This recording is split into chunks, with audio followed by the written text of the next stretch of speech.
Hello दोस्तों, स्वागत है आप सभी का आपके अपने YouTube channel knowledge for success पर। दोस्तों, युक्ति पब्लिकेशन का एक बुक आया है जिसमें 25,000 plus most VVI selected question दिया गया है। दोस्तों, आप चाहे किसी भी एग्जाम की तैयारी कर रहे हो, आपके एग्जाम में सर्वाधिक प्रश्न सामान्य ज्ञान से ही रहता है। तो मेरे भाई, आपसे निवेदन है कि एक बार यह वीडियो पूरा देख लें, उसके बाद आप खुद कमेंट करके बताना कि ऐसा प्रश्न पेपर में आता है कि नहीं। तो चलिए, आज हम लोग इस वीडियो में संपूर्ण प्राचीन इतिहास को खत्म करने वाले हैं, चाहे जितना भी समय लग जाए। तो चलिए, अब हम वीडियो स्टार्ट करते हैं। दोस्तों, आप लोग इसका एक बार टॉपिक देख लीजिए। सिंधु घाटी सभ्यता है, वैदिक सभ्यता है, बौद्ध धर्म, जैन धर्म है, महाजनपद काल है, मौर्य काल है, मौर्योत्तर काल है, संगम काल है, गुप्त काल है, गुप्तोत्तर काल है और प्राचीन भारत से संबंधित जो आपका विविध दिया गया है। तो आज हम लोग पूरा यहाँ पर कवर करने वाले हैं। प्राचीन इतिहास जो है पूरा खत्म करेंगे आज। चलिए, पहला आपका देख सकते हैं आप कि हड़प्पा सभ्यता का सर्वाधिक मान्यता प्राप्त काल कौन सा है दोस्तों। तो 2500 ईस्वी पूर्व से 1700 ईस्वी पूर्व। यह प्रश्न दोस्तों बार बार एग्जाम में पूछा गया है। दूसरा है दोस्तों, देख सकते हैं सिंधु घाटी की सभ्यता में घोड़े के अवशेष कहाँ पर मिला है। तो यह सुरकोटदा में मिला है। अगला है आपका कि सिंधु घाटी स्थल कालीबंगा किस प्रदेश में है दोस्तों। तो राजस्थान में है। नेक्स्ट है आपका, किस पदार्थ का उपयोग हड़प्पा काल की मुद्राओं के निर्माण में मुख्य रूप से किया गया है। तो ये आपका सेल खड़ी का उपयोग किया गया है। ये प्रश्न भी बहुत बार एग्जाम में पूछा गया है। आगे बढ़ते हैं हम लोग। हड़प्पा सभ्यता किस युग की थी। हड़प्पा सभ्यता दोस्तों किस युग की थी। आपका कांस्य युग की थी। नेक्स्ट है आपका कि सिंधु घाटी सभ्यता के लोगों का मुख्य व्यवसाय क्या था। व्यापार था। क्या था? व्यापार था। अगला है, हड़प्पा सभ्यता के निवासी क्या थे दोस्तों। शहरी थे। ये प्रश्न भी पूछा गया है कि हड़प्पा सभ्यता के निवासी शहरी थे और इनके घर जो है दोस्तों, इनके घर ईंटों के बने हुए थे। अगला है आपका, हड़प्पा वासी किस वस्तु के उत्पादन में सर्वप्रथम थे। तो कपास के उत्पादन में सर्वप्रथम थे। सबसे पहले कपास का उत्पादन हड़प्पा वासी के द्वारा किया गया था। अगला बढ़ते हैं हम आपका, तो हड़प्पा सभ्यता का सर्वप्रथम खोजकर्ता कौन था दोस्तों। तो दयाराम साहनी ने किया था इसका सबसे पहले खोज। और कब किया गया था? ये 1921 ईस्वी में किया गया था। कब किया गया था? 1921 ईस्वी में किया गया था। सिंधु सभ्यता का पतन नगर या फिर बंदरगाह कौन सा था दोस्तों। लोथल था। यह प्रश्न भी बहुत बार एग्जाम में पूछा गया है।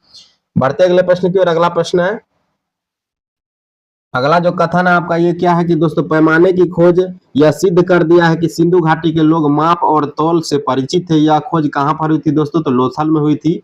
लोथल में क्यों हुआ था दोस्तों? क्योंकि लोथल जो एक बंदरगाह है। क्या है?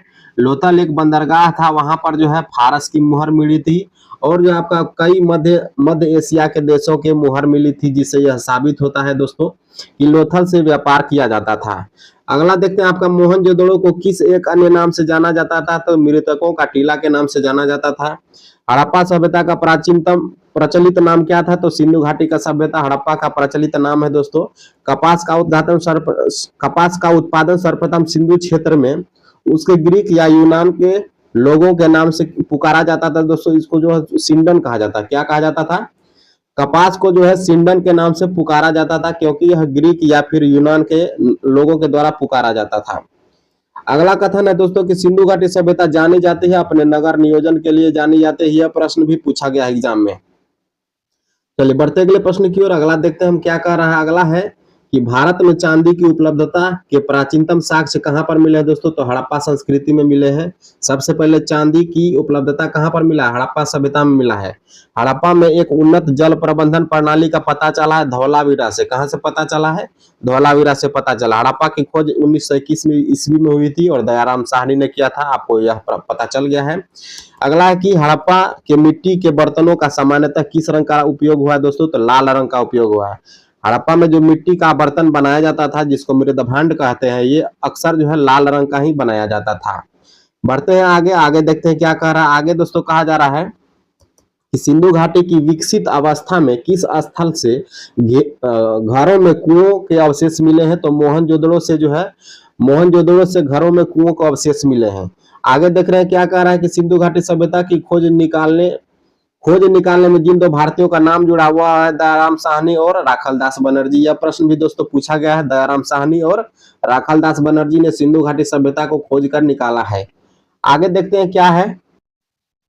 आगे दोस्तों कहा जा रहा है रंगपुर, जहां पर हड़प्पा की समकालीन सभ्यता थी, यह कहां पर है दोस्तों। तो रंगपुर कहां पे है? सौराष्ट्र में है। सौराष्ट्र कहां है दोस्तों। तो ये आपका हो जाएगा गुजरात में है। सौराष्ट्र कहां पे है? गुजरात में है।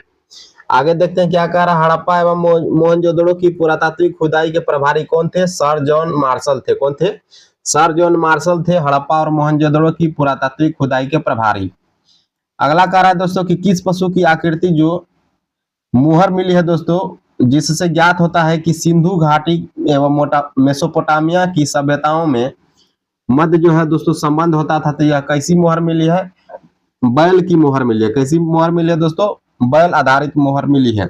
अगला कह रहा है कि हड़प्पा के लोगों की सामाजिक पद्धति कैसी थी? तो उचित समतावादी थी। अगला कह रहा है दोस्तों कि हड़प्पा सभ्यता के अंतर्गत हल से जोते गए खेत का साक्ष्य कहाँ पे मिला है? कालीबंगा से मिला है। हल से जोते गए खेत का साक्ष्य कालीबंगा से मिला है और यह दोस्तों प्रश्न पूछा गया है। आगे क्या कह रहा है दोस्तों? आगे कह रहा है आपका संदर्भ सभ्यता की ईंटों का अलंकरण जो है दोस्तों, यह कालीबंगा से मिला है। ईंटों पे अलंकरण दोस्तों कहाँ से मिला है? कालीबंगा से मिला है। मोहनजोदड़ो कहाँ है? तो सिंध में है। सिंध अभी वर्तमान में दोस्तों ये आपका पाकिस्तान में है। सिंध पाकिस्तान में मोहनजोदड़ो है। सिंधु सभ्यता में बृहत स्नानागार कहाँ पे मिला है दोस्तों? मोहनजोदड़ो से मिला है। हड़प्पा कालीन स्थलों में अभी तक किस धातु की प्राप्ति नहीं हुई है? तो लोहा की प्राप्ति नहीं हुई है। हड़प्पा कालीन सभ्यता में अभी तक लोहा की प्राप्ति नहीं हुई है। अगला कह रहा है दोस्तों किस पशु के अवशेष सिंधु घाटी सभ्यता से प्राप्त नहीं हुई है? तो दोस्तों गाय का जो अवशेष है या फिर साक्ष्य अभी तक जो है सिंधु घाटी सभ्यता से प्राप्त नहीं हुआ है। आगे कह रहा है कि आगे कहा जा रहा है दोस्तों स्वातंत्र्योत्तर भारत में सबसे अधिक संख्या में हड़प्पा युगीन स्थल जो दोस्तों कहां पर मिला है? तो गुजरात में मिला है। गुजरात में लगभग बात करें दोस्तों 300 से अधिक, कितना दोस्तों? 300 से अधिक हड़प्पा कालीन स्थल जो है केवल और केवल गुजरात से प्राप्त हुआ है अभी तक। आगे देख रहे हैं, आगे क्या कर रहे हैं? किस हड़प्पा कालीन स्थल से नृत्य मुद्रा वाली स्त्री की कांस्य की मूर्ति मिली है दोस्तों? ये आपका मोहनजोदड़ो से मिली है। कांस्य की नर्तकी जो है मोहनजोदड़ो से प्राप्त हुई है। यह प्रश्न भी एग्जाम में पूछा गया है। अगला है कि हड़प्पावासी किस धातु से परिचित नहीं थे? लोहा से परिचित नहीं थे। यह प्रश्न भी आपका प्रीवियस ईयर क्वेश्चन है। किस हड़प्पा कालीन स्थल से युगल सावधान का साक्ष्य मिला है दोस्तों? लोथल से मिला है। अगला क्या कह रहा है? मानव समाज विलक्षण है क्योंकि वह मुख्यतः आश्रित होता है, संस्कृति पर आधारित होता है। मानव समाज जो है संस्कृति पर आधारित होता है। अगला आप देख सकते हैं सिंधु सभ्यता संबंधित है आद्य ऐतिहासिक युग से संबंधित है। यह प्रश्न देख सकते हैं आप यूपीएससी में यह प्रश्न पूछा गया और बीपीएससी में भी पूछा गया कि सिंधु सभ्यता संबंधित है आद्य ऐतिहासिक युग से। अगला क्या कह रहा है कि सिंधु घाटी की सभ्यता गैर आर्य थी क्योंकि वह नगरीय सभ्यता थी। आर्य जो थे दोस्तों ये आपका मध्य एशिया से आए थे। कहां से आए थे? मध्य एशिया से आए थे भारत में, और यह ग्रामीण सभ्यता के थे। आर्य जो थे ग्रामीण सभ्यता के थे, लेकिन सिंधु घाटी के लोग जो थे नगरीय सभ्यता के थे। पक्की ईंटों से इनकी घरें बनी हुई थी। सिंधु घाटी सभ्यता को आर्यों से पूर्व रखे जाने का महत्वपूर्ण कारण क्या है दोस्तों? मृदभांड भी है। अगला कथन कह रहा है दोस्तों सिंधु घाटी संस्कृति वैदिक सभ्यता से भिन्न थी क्योंकि इसके पास विकसित शहरी जीवन की सुविधाएं थी। यह प्रश्न दोस्तों काफी बार एग्जाम में पूछा गया है कि इसके पास विकसित शहरी जीवन थी। अगला क्या कह रहा है दोस्तों कि हड़प्पा संस्कृति की जानकारी का मुख्य स्रोत क्या है? तो पुरातात्विक खुदाई ही हड़प्पा कालीन संस्कृति की मुख्य स्रोत है। ये प्रश्न भी दोस्तों देख सकते हैं आप कितने बड़े लेवल पे पूछा गया, यूपीएससी के प्रीलिम्स में पूछा गया है, देख सकते हैं आप। अगला प्रश्न है आपका सिंधु घाटी के निवासियों की सभ्यता को जानने का मूल स्रोत क्या है दोस्तों? तो वहां का बर्तन है, जेवर है, हथियार है और औजार है। चलिए आगे बढ़ते हैं। आगे देखिए कहा जा रहा है कि भारत में चांदी की उपलब्धता के प्राचीनतम साक्ष्य कहाँ पे मिले हैं दोस्तों? तो हड़प्पा में मिले हैं। हड़प्पा में मिट्टी के बर्तनों पर सामान्यतः किस रंग का उपयोग किया गया है? तो लाल रंग का उपयोग किया गया है। मूर्ति पूजा का आरंभ कब से माना जा रहा है दोस्तों? तो पूर्व आर्य काल से माना जा रहा है। विशाल स्नानागार कहाँ पे मिला है? तो मोहनजोदड़ो में मिला है। चलिए आगे बढ़ते हैं। अगला आपका है कि हड़प्पा सभ्यता का स्थल जो है लोथल, यह कहाँ पे है? गुजरात में है। ये प्रश्न भी पूछा गया। धौलावीरा किस राज्य में है दोस्तों? तो आपका गुजरात में है। और कौन सा हड़प्पा कालीन नगर जो था 3 भागों में विभाजित था दोस्तों? तो धौलावीरा हो जाएगा। चलिए अब वैदिक सभ्यता के प्रश्नों को देखते हैं। आपका हड़प्पा कालीन से संबंधित जो थे प्रश्न आपका यहाँ पर खत्म होते हैं। वैदिक सभ्यता की ओर बढ़ते हैं। पूर्व वैदिक या ऋग्वैदिक संस्कृति का काल कहां से कहां तक माना गया दोस्तों? 1500 ईसा पूर्व से 1000 ईसा पूर्व तक जो है पूर्व ऋग्वैदिक काल का काल माना गया है। तो ये प्रश्न भी आपका पूछा गया है। उत्तर वैदिक का काल दोस्तों 1000 से 600 ईसा पूर्व, ये प्रश्न भी पूछा गया है। आर्य शब्द का शाब्दिक अर्थ क्या है दोस्तों? श्रेष्ठ या कुलीन। श्रेष्ठ या कुलीन आर्य शब्द का जो आपका शाब्दिक अर्थ होता है। किस फसल का ज्ञान वैदिक काल के लोगों को नहीं था दोस्तों? तो तंबाकू का जो है, तंबाकू का ज्ञान वैदिक कालों के लोगों को नहीं था। अगला क्या कह रहा है दोस्तों? अगला क्या कर रहा है आइए देखते हैं। उत्तर वैदिक काल के वेद विरोधी और ब्राह्मण विरोधी धार्मिक अध्यापकों को किस नाम से जाना जाता था दोस्तों? श्रमण कहा जाता था। इनको क्या कहा जाता था? श्रमण कहा जाता था। वैदिक गणित का महत्वपूर्ण अंग क्या था दोस्तों? तो शुल्ब सूत्र था। क्या था? शुल्ब सूत्र था। नेक्स्ट आपका कह रहा है किस वेद में प्राचीन वैदिक युग की संस्कृति के बारे में सूचना दिए गए दोस्तों? तो आपका प्राचीन वैदिक जो आपका ऋग्वेद हो जाएगा। अगला कह रहा है दोस्तों वेदों की संख्या कितनी है? तो 4 है वेद, आप लोगों को पता होगा, ऋग्वेद, सामवेद, यजुर्वेद और सबसे लास्ट में बना था अथर्ववेद।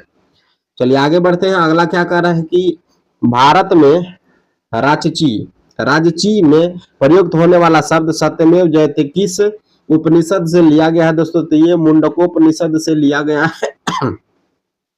ये प्रश्न कई बार एग्जाम में पूछा गया है दोस्तों कि आपका जो है सत्यमेव जयते किस उपनिषद से लिया गया है? तो मुंडकोपनिषद से लिया गया है।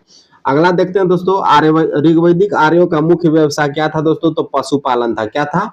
पशुपालन जो था ऋग्वैदिक आर्यों का मुख्य व्यवसाय था। अगला कह रहा है कि भारतीय संस्कृत का आदि ग्रंथ क्या कहलाता है दोस्तों? तो सामवेद कहलाता है। भारतीय संगीत का आदि ग्रंथ क्या कहा जाता है? इसको सामवेद कहा जाता है। चलिए यहाँ पर जो है आपका प्रमुख दर्शन और उसके प्रवर्तक का नाम दिया गया है। आइए एक बार देख लेते हैं। सांख्य दर्शन के प्रवर्तक कौन है? कपिल है। न्याय दर्शन के प्रवर्तक गौतम है। चार्वाक के कौन है दोस्तों? चार्वाक ही है। योग दर्शन के प्रवर्तक है पतंजलि। पूर्व मीमांसा के है जैमिनी और उत्तर मीमांसा के है वादरायन।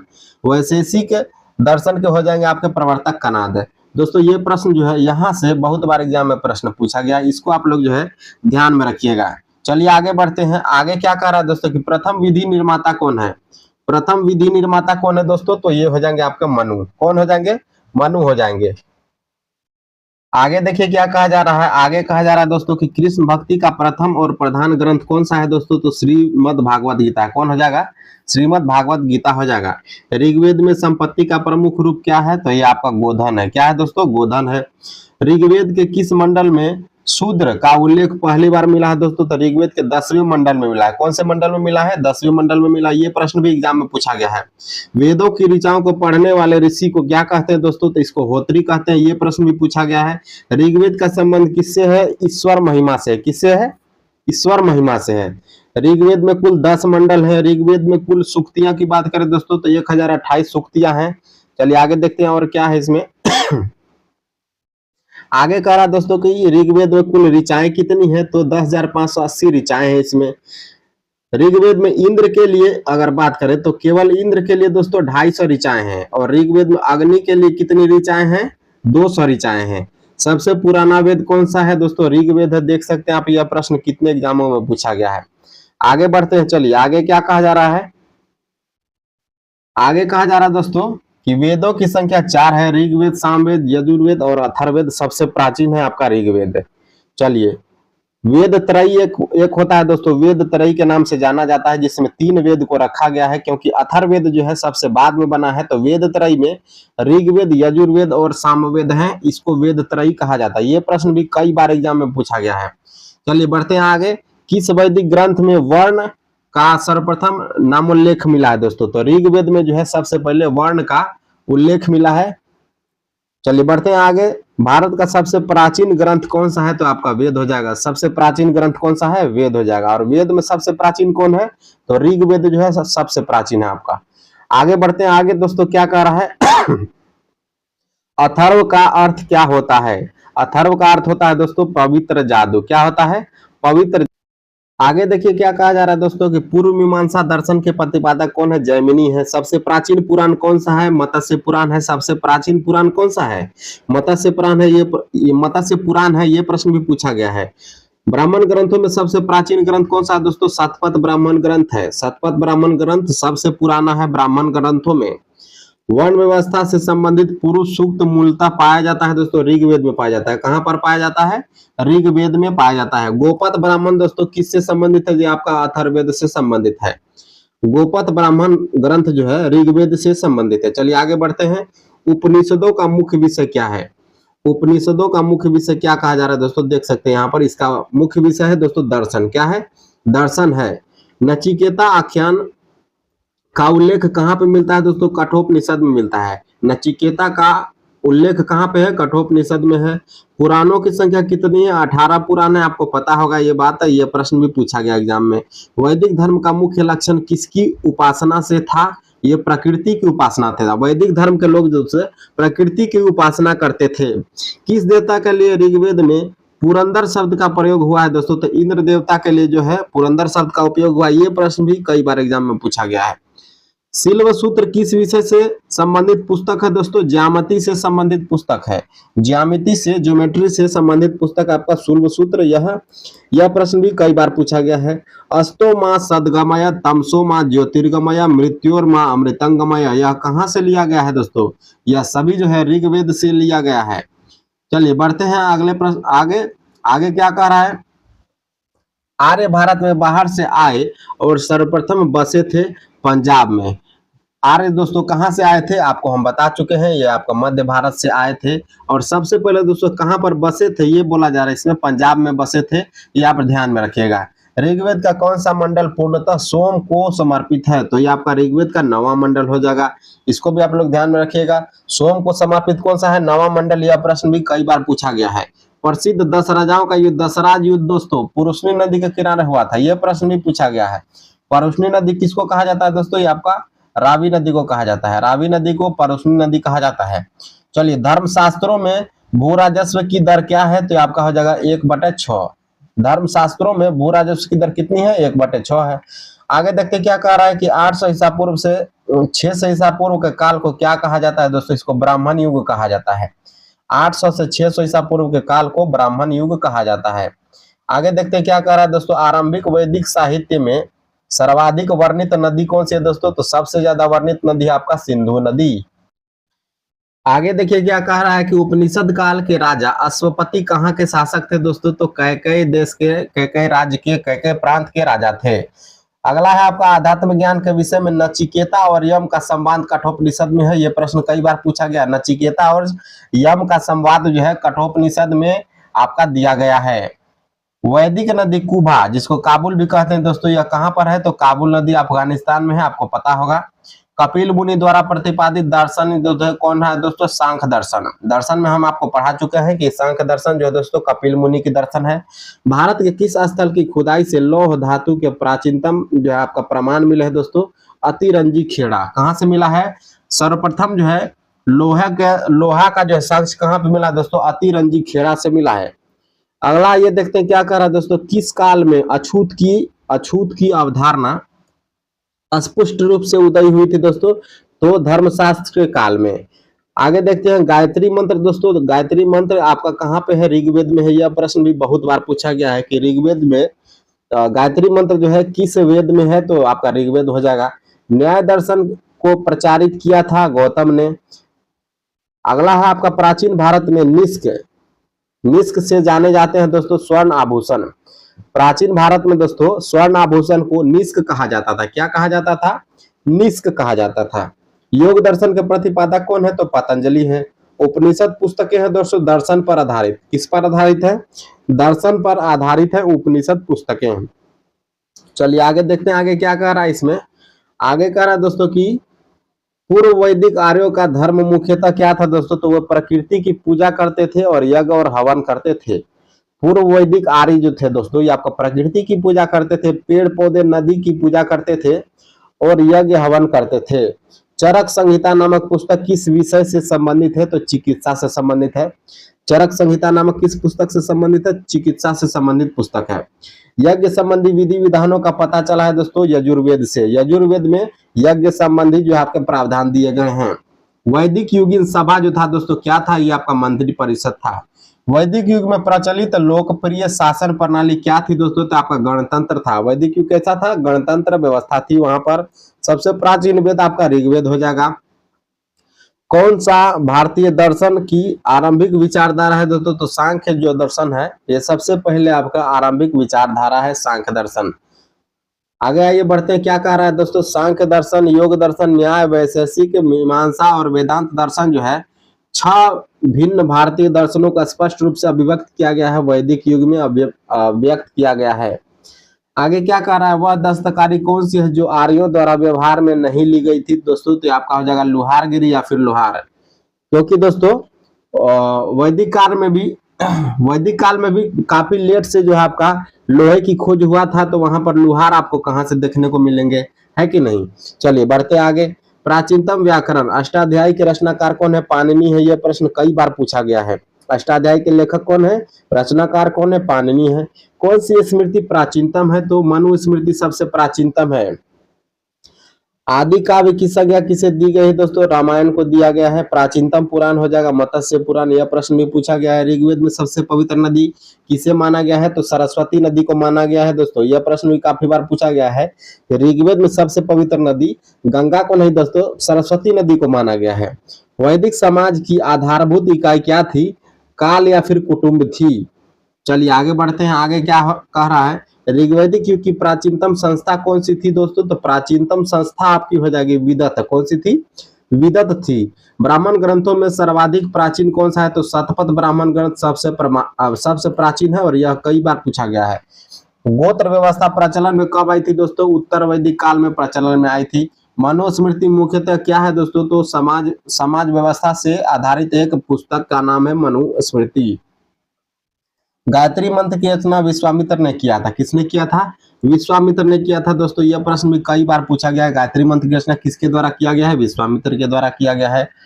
अवेस्ता और ऋग्वेद में समानता है। अवेस्ता किस क्षेत्र से संबंधित है दोस्तों? तो आपका ईरान से संबंधित है। कहां से संबंधित है? ईरान से संबंधित है। आगे देखते हैं क्या कर रहा है। किसका संकलन ऋग्वेद पर आधारित है? तो सामवेद का संकलन जो है ऋग्वेद पर आधारित है। यह प्रश्न भी बहुत बार एग्जाम में पूछा गया है। आगे देखिए, आगे क्या कह रहा है? आगे कह रहा है दोस्तों कि वेद में जादुई माया या फिर वशीकरण, जादू टोना वशीकरण, यह दोस्तों कहां पे है? ये ऋग्वेद में है। यह प्रश्न भी कई बार पूछा गया एग्जाम में। आर्य शब्द इंगित करता है नृजाति समूह को।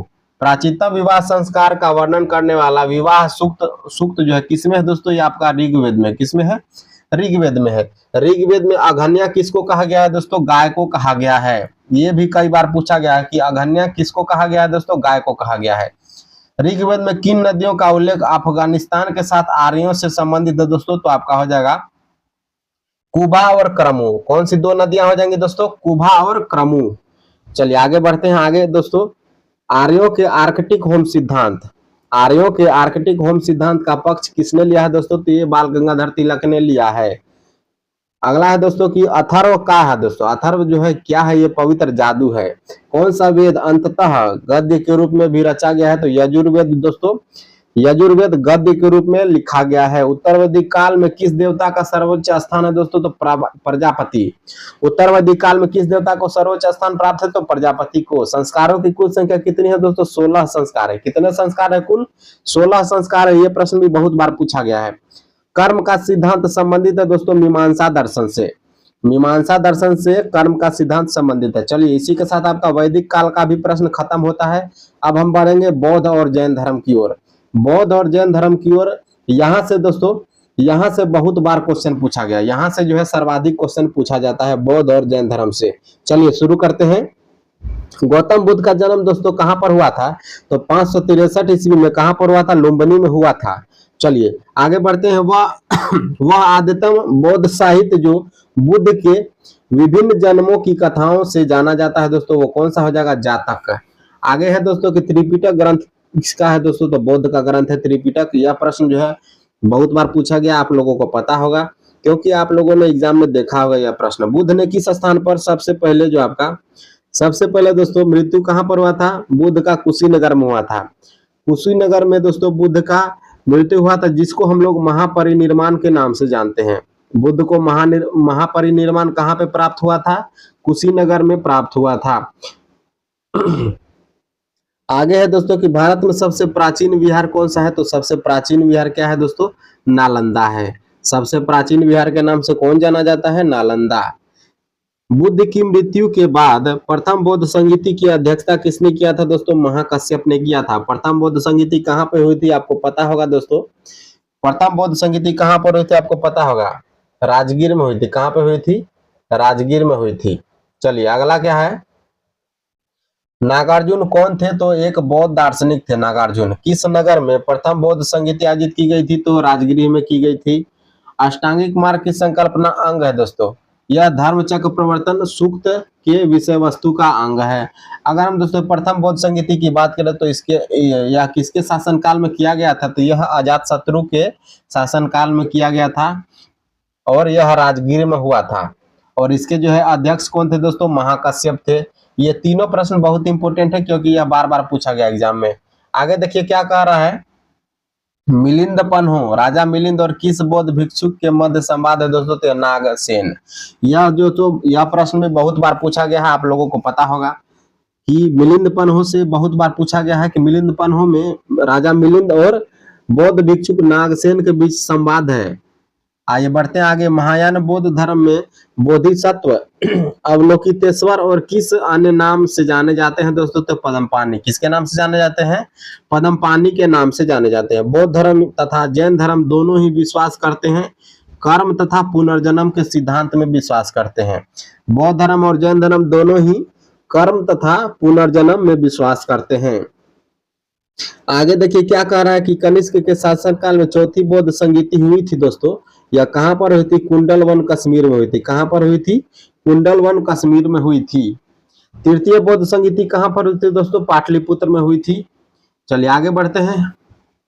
और यह किसके दोस्तों किसके आपका देखरेख में हुआ था? तो यह अशोक के देखरेख में हुआ था। इसके किसके शासनकाल में हुआ था? तृतीय जो है अशोक के शासनकाल में हुआ था। चलिए आगे देखते हैं। आगे यहाँ पर दोस्तों देख सकते हैं बुद्ध के जीवन से जुड़े प्रतीक चिन्ह दिए गए हैं। हाथी दोस्तों, हाथी बुद्ध के गर्भ के आने का प्रतीक है। कमल बुद्ध के प्रतीक के रूप में जाना जाता है, जन्म का प्रतीक माना जाता है। और सांड जो है दोस्तों यौवन का प्रतीक माना जाता है। यौवन दोस्तों, यौवन से आप जवानी कह सकते हैं, एक तरफ से जवानी कह सकते हैं। चलिए घोड़ा जो है दोस्तों गृह त्याग का प्रतीक माना जाता है। पीपल ज्ञान का प्रतीक माना जाता है। शेर समृद्धि का प्रतीक माना जाता है। और पदचिन्ह जो है दोस्तों निर्वाण का प्रतीक माना जाता है। और स्तूप इसके मृत्यु की प्रतीक के रूप में जाना जाता है, स्तूप। चलिए आगे बढ़ते हैं। आगे देखिए क्या कह रहा है दोस्तों कि गौतम बुद्ध का गुरु कौन था? तो अलार कलाम था। गौतम बुद्ध का गुरु कौन था दोस्तों? तो अलार कलाम जी थे।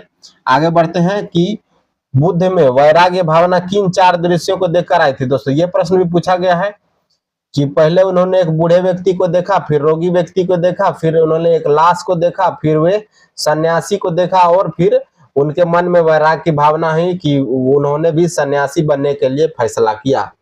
चलिए बुद्ध ने सर्वाधिक उपदेश कहाँ दिए थे दोस्तों? श्रावस्ती में दिए थे। यह प्रश्न दोस्तों बहुत बार पूछा गया है। उन्होंने सर्वाधिक उपदेश श्रावस्ती में दिए थे। और एक प्रश्न यहाँ से पूछता है दोस्तों कि सबसे पहला उपदेश कहाँ पे दिए थे दोस्तों? सबसे पहला उपदेश से भी प्रश्न पूछा जाता है। बौद्ध शिक्षा का केंद्र क्या है दोस्तों? विक्रमशिला है। बौद्ध शिक्षा का केंद्र क्या है? विक्रमशिला है। भारत में सबसे बड़ा स्तूप कहाँ पर है दोस्तों? तो सांची का स्तूप है। सांची का स्तूप सबसे बड़ा है भारत में। और यह कहाँ पर है? एमपी में है। कहाँ पे है? एमपी में है। चलिए आगे देखते हैं आगे क्या कह रहा है। आगे देखिए कह रहा है दोस्तों कि किस शासक ने बौद्धों के लिए विख्यात विक्रमशिला विद्यालय की स्थापना किया था? तो धर्मपाल ने किया था। किसने किया था? धर्मपाल ने किया था। यह प्रश्न बहुत बार पूछा गया कि विक्रमशिला विश्वविद्यालय का स्थापना किसके द्वारा किया गया है? धर्मपाल के द्वारा किया गया है। किसके द्वारा तृतीय बौद्ध संगीति को संरक्षण दिया गया है दोस्तों? अशोक के द्वारा दिया गया है। और यह कब दिया गया है? 261 बीसी में। कब दिया गया है? 261 बीसी में दिया गया था। चलिए आगे बढ़ते हैं। आगे क्या कह रहा है दोस्तों कि बौद्ध ग्रंथ पिटकों की रचना किस भाषा में की गई थी दोस्तों? तो बौद्ध ग्रंथ के पिटकों की जो है आपका पाली भाषा में उन्होंने सर्वाधिक उपदेश भी दिए थे और पिटकों की रचना भी पाली भाषा में ही करवाई गई थी। कश्मीर में कनिष्क के शासनकाल में जो बौद्ध संगीति हुई थी दोस्तों उसके अध्यक्ष पूछा जा रहा है। अध्यक्ष कौन थे? वसुमित्र थे। कौन थे? वसुमित्र थे। मठ मंदिर और स्तूप किस धर्म से संबंधित है दोस्तों? तो बौद्ध धर्म से संबंधित है। यह प्रश्न भी बहुत बार पूछा गया है। आगे बढ़ते हैं। बौद्ध धर्म एवं जैन धर्म दोनों के उपदेश किसके शासनकाल में देखे गए दोस्तों? तो बिंबिसार के। किसके? बिंबिसार को दोस्तों हर्यंक वंश का हर्यंक वंश का शासक कौन है दोस्तों? तो बिंबिसार है। और सबसे पहला अगर हम बात करें मगध काल के सबसे पहले वंश कौन हो जाएंगे दोस्तों? तो हर्यंक वंश, और इसके संस्थापक है बिंबिसार। आगे देखते हैं गौतम बुद्ध ने अपना प्रथम उपदेश कहां पर दिया है? तो सारनाथ में दिया। कहां पर दिया है प्रथम उपदेश? सारनाथ में। और सर्वाधिक उपदेश जो है श्रावस्ती में दिया है। कहां पर दिया है सर्वाधिक उपदेश? श्रावस्ती में। बौद्ध धर्म ग्रहण करने वाली पहली महिला कौन थी दोस्तों? प्रजापति गौतमी थी। कौन थी? प्रजापति गौतमी कौन थी दोस्तों? इनकी जो था मौसी थी। कौन थी? मौसी थी इनकी। आगे देखते हैं बोध गया स्थित है कहां पे? बिहार में स्थित है बोध गया। जातक ग्रंथ किसका है? बौद्धों का है जातक ग्रंथ। सिद्धार्थ जिसको बुद्ध कहा जाता है दोस्तों, इसको ज्ञान की प्राप्ति इनको कहां पर हुई थी? तो बोध गया में हुई थी। सारनाथ में बुद्ध का प्रथम प्रवचन क्या कहलाता है? इसको धर्म चक्र प्रवर्तन के नाम से जाना जाता है। यह प्रश्न भी कई बार पूछा गया है कि सारनाथ में जो उन्होंने प्रथम प्रवचन दिया था इसको क्या कहते हैं? कि धर्म चक्र प्रवर्तन कहते हैं इसको। आइए आगे बढ़ते हैं। आगे देखिए क्या कर रहा है। बौद्ध धर्म में समाज के किन वर्गों का महत्वपूर्ण प्रभाव डाला दोस्तों? महिला और शूद्र की वर्गों पे दोस्तों बौद्ध धर्म ने सर्वाधिक प्रभाव डाला था। बुद्ध के गिरता क्या प्रतीक क्या है दोस्तों? घोड़ा है। हम आगे देख चुके हैं। गौतम बुद्ध द्वारा भिक्षुणी संघ की स्थापना कहां पर की गई थी दोस्तों? कपिलवस्तु में की गई थी। आगे देखिए क्या कर रहा है। सर्वप्रथम शून्यवाद या फिर शून्यता का सिद्धांत का प्रतिपादन करने वाला जो दार्शनिक था वो कौन था दोस्तों? नागार्जुन था। यह प्रश्न भी कई बार पूछा गया है कि किसके द्वारा शून्यता का सिद्धांत जो है दिया गया है? तो आपका नागार्जुन के द्वारा दिया गया है। आगे देखिए क्या कर रहा है। किस शासक के शासनकाल में नेपाल में बौद्ध धर्म का आगमन हुआ था दोस्तों? तो अशोक के शासनकाल में नेपाल में बौद्ध धर्म जो है गया था। चलिए सांची क्यों विख्यात है? क्योंकि यह सबसे बड़ा बौद्ध स्तूप है इसलिए विख्यात है। और यह कहां पे है? ये दोस्तों मध्य प्रदेश में है। आगे दोस्तों देखिए किस भाषा का ज्यादा प्रयोग बौद्धवाद के प्रचार के लिए किया गया था? तो पाली भाषा में उन्होंने सर्वाधिक प्रचार किया था। पाली भाषा में ही गौतम बुद्ध ने सर्वाधिक आपका उपदेश दिया था। और पाली भाषा में ही जो भी आपका ग्रंथ लिखे गए हैं पाली भाषा में लिखे गए हैं। आइए आगे बढ़ते हैं। आगे देखिए क्या कहा जा रहा है। आगे कहा जा रहा है कि महावीर स्वामी का जन्म कहां पे हुआ था? कुंडग्राम में हुआ था। कहां पे हुआ था दोस्तों? कुंडग्राम कहां पे है? वैशाली में। कहां पे है? वैशाली में है। चलिए महावीर स्वामी दोस्तों कौन थे? तो ये आपके 24वें तीर्थंकर हो जाएंगे। कौन थे? जैन धर्म के 24वें तीर्थंकर थे और अंतिम तीर्थंकर भी यही थे। एशिया की रोशनी, लाइट ऑफ एशिया के नाम से किसे जाना जाता है? गौतम बुद्ध को जाना जाता है। यह मोस्ट वीवीआई प्रश्न दोस्तों बहुत बार एग्जाम में पूछा गया और कई एग्जाम में पूछा गया है कि लाइट ऑफ एशिया के नाम से कौन जाने जाते हैं? गौतम बुद्ध है। बुद्ध के जीवन के किस घटना को महाभिनिष्क्रमण कहा जाता है दोस्तों? उनके गृह त्याग को महाभिनिष्क्रमण कहा जाता है। और धर्म चक्र प्रवर्तन क्या कहा जाता है दोस्तों? तो उनके प्रथम उपदेश को धर्म चक्र प्रवर्तन कहा जाता है। महाभिनिष्क्रमण किसको कहा जाता है दोस्तों? महाभिनिष्क्रमण गृह त्याग को कहा जाता है। चलिए आगे देखते हैं। आगे कह रहा है दोस्तों गौतम बुद्ध की मां किस वंश से संबंधित थी? तो कोलीय वंश थी। यह प्रश्न भी कई बार पूछा गया है कि उनकी मां किस वंश की थी? कोलीय वंश की थी। चलिए आगे बढ़ते हैं। आगे देखिए किस राजा के एक अभिलेख से यह सूचना मिलती है कि शाक्य मुनि बुद्ध का जन्म लुम्बिनी में हुआ था? तो यह अशोक के अभिलेख से पता चलता है दोस्तों। अशोक के अभिलेख से पता चलता है कि बुद्ध जो थे दोस्तों इनका जन्म लुम्बिनी में हुआ है। एक बार देखिए कि यहाँ पर क्या कहा जा रहा है। मौर्य वंशीय शासक अशोक के रोमनदय अभिलेख से पता चलता है। किससे पता चलता है? रोमनदय अभिलेख से सूचना मिलती है कि शाक्य मुनि बुद्ध का जन्म लुम्बिनी में हुआ था। इस अभिलेख में लुम्बिनी को बुद्ध का जन्म स्थल होने के कारण इसे कर छूट प्रदान करने की घोषणा का भी उल्लेख किया गया था दोस्तों। क्योंकि वहां पर जो है लुम्बिनी में बुद्ध का जन्म हुआ था इसलिए अशोक के द्वारा वहां पर जो है कर नहीं लिया जाता था दोस्तों। टैक्स फ्री स्थान कर दिया था। ये यहाँ पे कहा जा रहा है। चलिए आगे देखते हैं। आगे क्या कह रहा है। महात्मा बुद्ध ने अपना प्रथम धर्म चक्र प्रवर्तन कहाँ पर दिया था? सारनाथ में दिया था। यह प्रश्न देख सकते हैं आप, बहुत बार पूछा गया है। आइए एक बार इसका जो है सार क्या कह रहा है ये पढ़ते हैं। ज्ञान की बात क्या कर रहा है। गौतम बुद्ध ने ज्ञान प्राप्ति के बाद सबसे पहले सारनाथ या वाराणसी के निकट जो है आपका 5 ब्राह्मण सन्यासियों को पहला उपदेश दिया था। इस प्रथम उपदेश को धर्म चक्र प्रवर्तन के नाम से जाना जाता है। बुद्ध ने सर्वाधिक उपदेश श्रावस्ती में दिए थे और प्रथम उपदेश सारनाथ में दिए थे। महावीर का जन्म दोस्तों क्षत्रिय गोत्र में हुआ था और कहां पे हुआ था? क्षत्रिय गोत्र में हुआ था जो जान महावीर का जन्म किस क्षत्रिय गोत्र में हुआ था? जानत्रिक क्षत्रिय गोत्र में हुआ था। महावीर की माता कौन थी? त्रिशला थी। और इनका मूल नाम क्या था दोस्तों? वर्धमान था। क्या था? इनका मूल नाम था दोस्तों, महावीर स्वामी का मूल नाम था वर्धमान, और इनकी माता का नाम था त्रिशला। इनकी मृत्यु दोस्तों पावापुरी में हुई थी। कहाँ पे हुई थी? पावापुरी में। कई बार पूछा गया ये प्रश्न कि उनकी मृत्यु कहाँ पे हुई थी? पावापुरी में हुई थी। जैनियों के पहले तीर्थंकर कौन थे दोस्तों? ऋषभदेव थे। ऋषभदेव जैनियों के पहले थे। और अंतिम कौन थे दोस्तों? ये आपके महावीर स्वामी थे। और 24वें भी कहा जा रहा है। देखिए, जैन परंपरा के अनुसार जैन धर्म का कुल कितने तीर्थंकर हुए? 24 तीर्थंकर हुए। और अंतिम तीर्थंकर कौन थे? महावीर स्वामी थे। यहाँ पे भी कहा जा रहा है कि जैन धर्म के अनुसार महावीर कौन तीर्थंकर थे? दोस्तों 24वें क्रम के तीर्थंकर थे। जैन धर्म के अनुसार दृष्टि की रचना एवं पालन पोषण ये क्या कहलाती है? तो सार्वभौम सत्य से हुआ है। चलिए आगे बढ़ते हैं। आगे क्या कह रहा है कि जैन समुदाय में प्रथम विभाजन श्वेतांबर और पीतांबर। क्या था दोस्तों? जैन धर्म में जो विभाजन हुआ था, एक था श्वेतांबर और एक क्या था दोस्तों? आप कमेंट करके बताइए। पूछा जा रहा है किसके इसके संस्थापक कौन थे? श्वेतांबर के स्थूलभद्र थे। कौन थे? स्थूलभद्र थे। जैन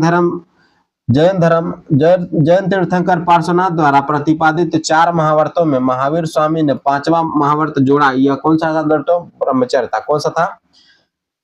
पार्श्वनाथ ने 4 महाव्रत बनाए थे दोस्तों, पार्श्वनाथ ने। लेकिन महावीर स्वामी के द्वारा उसमें एक और जोड़ा गया, 5वां। पूछा जा रहा 5वां महाव्रत क्या था? वो था ब्रह्मचर्य। भगवान महावीर का शिष्य कौन था दोस्तों? तो जमाली। जमाली कौन था? इनका दामाद था। जमाली जो था महावीर स्वामी का दामाद था और यह इसका प्रथम शिष्य भी था।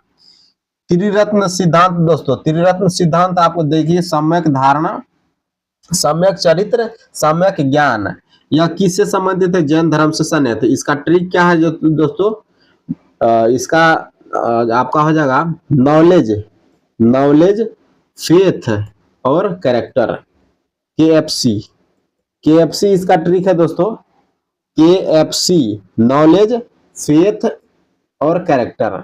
KFC, ज्ञान, चरित्र और धारणा, यह किससे संबंधित है? जैन धर्म से संबंधित है। आइए आगे बढ़ते हैं। दिलवाड़ा के जैन मंदिर का निर्माण चालुक्यों ने करवाया था, सोलंकियों ने करवाया था? यह भी बहुत बार पूछा गया। दिलवाड़ा के जैन मंदिरों का निर्माण किसके द्वारा करवाया गया था? चालुक्यों या फिर सोलंकियों के द्वारा करवाया गया था।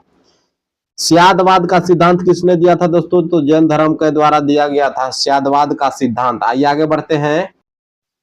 आगे देखिए, इसमें कहा जा रहा है कौन सबसे पूर्वकालिक जैन ग्रंथ कहलाता है दोस्तों? तो 14 पूर्वा जो है सबसे पूर्वकालिक जैन ग्रंथ कहलाता है। कई बार पूछा गया ये एग्जाम में। जैन साहित्य को क्या कहा जाता है? तो इसको आगम कहा जाता है। जैन ग्रंथ में कल्प सूत्र के रचयिता कौन है दोस्तों? भद्रबाहु है। ये भी कई बार पूछा गया है। अनेकांतवाद किसका क्रोड़ या फिर केंद्रीय सिद्धांत या फिर दर्शन है दोस्तों? तो जैन मत का है। महान धार्मिक घटना महामस्तकाभिषेक जो है किसके संबंधित है दोस्तों और किसके लिए की जाती है? यह बाहुबली के लिए की जाती है। किसके लिए किया जाता है? महामस्त अभिलेख किसके द्वारा किया जाता है अभिषेक? यह बाहुबली के लिए किया जाता है।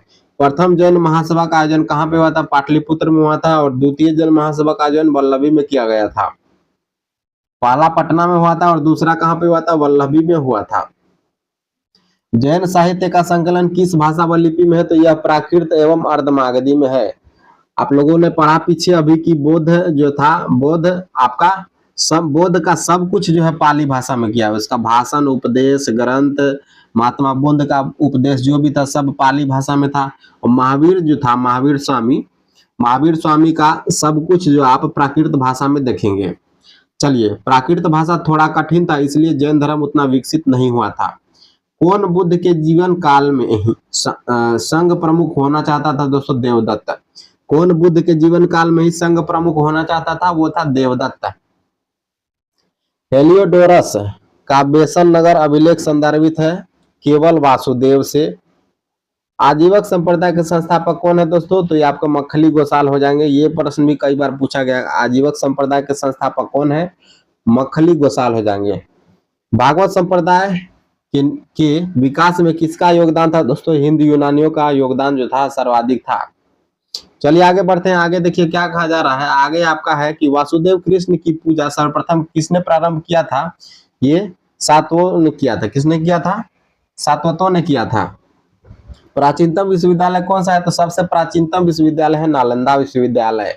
और नालंदा विश्वविद्यालय की स्थापना किसने किया था दोस्तों? कुमारगुप्त ने किया था। किसने किया था? कुमारगुप्त ने किया था। और धर्मपाल ने किसकी स्थापना किया था दोस्तों? तो धर्मपाल ने दोस्तों आपका विक्रमशिला विश्वविद्यालय की स्थापना किया था। चलिए आगे दोस्तों, यहाँ पर आपका खत्म होता है और यहाँ पर महाजनपद काल जो है आपका प्रारंभ होता है। महाजनपद काल का प्रश्नों की ओर हम बढ़ते हैं। चलिए, पाली ग्रंथों में गांव के मुखिया को क्या कहा जाता है दोस्तों? भोजक कहा जाता है या फिर ग्राम भोजक कहा जाता है। उज्जैन का प्राचीन नाम क्या था? अवंती था। क्या था? अवंतिका था। नंद वंश का संस्थापक कौन था? महापद्मानंद था। प्राचीन भारत में पहला विदेशी आक्रमण किसके द्वारा किया गया था दोस्तों? ईरानियों के द्वारा किया गया था।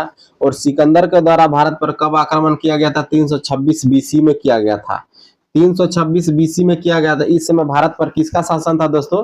तो धनानंद जो था, नंद वंश का धनानंद इस समय शासन कर रहा था। यह प्रश्न भी पूछा गया है। हर्यंक वंश के किस शासक को कुणिक कहा जाता है दोस्तों? अजातशत्रु को कहा जाता है। क्यों कहा जाता है? इसको पितृहंता भी कहा जाता है। अजातशत्रु को दोस्तों पितृहंता भी कहा जाता है क्योंकि इसने अपने पिता की हत्या किया था, बिंबिसार की हत्या किया था। चलिए बढ़ते अगले प्रश्न की ओर। किस शासक ने गंगा एवं सोन नदियों के संगम पर पाटलिपुत्र नामक शहर की स्थापना किया था दोस्तों? उदयन ने किया था। किसने किया था? उदयन ने किया था। उदयन कौन था दोस्तों? तो ये अजातशत्रु का पुत्र था। कौन था? अजातशत्रु का पुत्र था। और सबसे पहले पाटलिपुत्र को राजधानी भी उदयन ने ही बनाई थी। 323 ईसा पूर्व में सिकंदर महान की मृत्यु दोस्तों कहां पर हुई थी? बेबीलोन में हुई थी। बेबीलोन कहां पे दोस्तों? तो ये आपका इराक में है। कहां पे है? इराक में है। चलिए आगे बढ़ते हैं। आगे कहा जा रहा है कि सिकंदर महान, अलेक्जेंडर द ग्रेट एवं पोरस के बीच जो युद्ध हुआ था दोस्तों, यह कहां पर हुआ था? तो झेलम नदी के तट पे हुआ था। कहां पे हुआ था? झेलम नदी के तट पे हुआ था। किस प्रकार का मृदभांड दोस्तों भारत में द्वितीय नगरीकरण या फिर शहरीकरण के प्रारंभ का प्रतीक माना जाता है? तो यह उत्तरकालिक है। चलिए बढ़ते हैं आगे। मगध की प्राचीन राजधानी कौन सी थी? तो राजगिरी थी या फिर गिरिव्रज इसको कह सकते हैं। राजगिरी है, राजगीर वर्तमान में कहा जाता है इसको। चलिए आगे बढ़ते हैं। आगे देखिए, आगे क्या कहा जा रहा है कि किस शासक द्वारा सर्वप्रथम पाटलिपुत्र की राजधानी के रूप में चयन किया गया था? तो उदयन द्वारा पाटलिपुत्र को बनाया भी गया और सबसे पहले जो है राजधानी भी बनाया उदयन ने ही। 16 महाजनपदों की सूची कहां पर मिलती है दोस्तों? तो अंगुत्तर निकाय में मिलती है। कहां पे मिलती है? अंगुत्तर निकाय में मिलती है। यह प्रश्न कई बार पूछा गया है। मगध का कौन सा राजा सिकंदर महान के समकालीन था? तो धनानंद था। प्रथम मगध साम्राज्य का उत्कर्ष किस नदी पे हुआ था दोस्तों? 6ठी शताब्दी में हुआ था। मगध साम्राज्य का उदय जो है 6ठी शताब्दी में हुआ था। सिकंदर के आक्रमण के समय उत्तर भारत में किस वंश का शासन चल रहा था दोस्तों? नंद वंश का शासन चल रहा था। और कौन शासक था? धनानंद का शासन काल चल रहा था। चलिए आगे बढ़ते हैं। आगे देखिए क्या कह रहा है। 6ठी शताब्दी में जो तो भारत का सर्वाधिक शक्तिशाली नगर था मगध है। 6ठी शताब्दी में भारत का सबसे शक्तिशाली साम्राज्य कौन सा था दोस्तों? मगध। नंद वंश का अंतिम सम्राट कौन था दोस्तों? धनानंद था। कौन था? धनानंद था। भारत में सिक्कों या फिर मुद्रा का प्रचलन कब से प्रारंभ हुआ है दोस्तों? तो 600 ईस्वी पूर्व से हुआ है। कब से हुआ है? 600 ईस्वी पूर्व से भारत में सिक्कों या मुद्रा का प्रचलन हुआ है। आगे देखिए क्या कह रहा है कि अभिलेखीय साक्ष्य में प्रकट होता है कि नंद राजा के आदेश से एक नहर खोदी गई थी। और यह दोस्तों कहां पर खोदी गई थी? कलिंग में खोदी गई थी। कलिंग कहां पे है? वर्तमान समय में कलिंग दोस्तों कहां पे है? उड़ीसा में है। कहां पे है? उड़ीसा में है। चलिए बढ़ते हैं आगे। आगे देखिए क्या कह रहा है कि पहला ईरानी शासक जिसने भारत के कुछ भाग को अपने अधीन कर लिया था, किसने किया था दोस्तों? डेरियस ने किया था। पहला ईरानी शासक था दोस्तों जिसने भारत के कुछ भाग को अपने अधीन कर लिया था, डेरियस ने किया था। आगे देखिए क्या कह रहा है कि मगध के किस प्रारंभिक शासक ने राज्यारोहण के लिए अपने पिता की हत्या किया था दोस्तों? अजातशत्रु ने किया था। अभी पीछे हमने बताया कि अजातशत्रु ने अपने पिता बिंबिसार की हत्या किया था, इसलिए इसको कुणिक या फिर पितृहंता भी कहा जाता है। आगे देखिए क्या कह रहा है, किस शासक ने अवंती को जीतकर मगध का हिस्सा बनाया था दोस्तों? शिशुनाग ने बनाया था। अवंती को किसने जीता था? शिशुनाग ने बनाया था और मगध का हिस्सा बनाया था। आगे देखिए क्या कह रहा है, बौद्ध ग्रंथ 16 महाजनपदों का उल्लेख दोस्तों किस में मिलता है? अंगुत्तर निकाय में मिलता है। ये प्रश्न कई बार पूछा गया एग्जाम में। कई एग्जाम में पूछा गया। अंगोत्तर निकाय में दोस्तों 16 महाजनपदों की चर्चा मिलती है। चलिए आगे बढ़ते हैं। आगे देखिए क्या कह रहा है। विश्व का पहला गणतंत्र वैशाली किसके द्वारा स्थापित किया गया था दोस्तों? ये आपका लिच्छवी के द्वारा स्थापित किया गया था। किसके द्वारा? लिच्छवी के द्वारा जो है पहला गणतंत्र, भारत का पहला गणतंत्र, विश्व का पहला गणतंत्र हो जाएगा आपका लिच्छवी गणतंत्र। चलिए आगे बढ़ते हैं। प्राचीन श्रावस्ती का नगर विन्यास किस आकृति का है दोस्तों? तो अर्धचंद्राकार है। कैसा है? अर्धचंद्राकार है। मगध के सबसे प्राचीन वंश के संस्थापक कौन थे दोस्तों? बृहद्रथ थे। बृहद्रथ वंश के संस्थापक कौन थे दोस्तों? बृहद्रथ थे। इसके साक्ष्य बहुत कम मिलते हैं, इसलिए हर्यंक वंश को जो है प्रथम वंश के नाम से जाना जाता है। चलिए बढ़ते हैं आगे। कली ग्रंथों में गांव के मुखिया को क्या कहा जाता है दोस्तों? भोजक कहा जाता है। गांव के मुखिया को भोजक कहा जाता है। चलिए आगे बढ़ते हैं। आगे देखिए क्या कह रहा है। आगे कह रहा है दोस्तों कि गृहपति का अर्थ क्या होता है? धनीपति होता है। क्या होता है? गृहपति का अर्थ होता है धनी व्यक्ति। चलिए यहाँ पर जैन संगीतियां दी गई है। प्रथम जैन संगीति चंद्रगुप्त मौर्य के समय में हुई थी पाटलिपुत्र में, और इसके अध्यक्ष कौन थे? स्थूलभद्र थे। द्वितीय बौद्ध संगीति 512 ईस्वी में हुई थी, वल्लभी गुजरात में हुई थी। वल्लभी कहाँ पे है दोस्तों? गुजरात में है। और यह देवर्धि, इसके अध्यक्ष कौन थे? देवर्धि क्षमाश्रमण।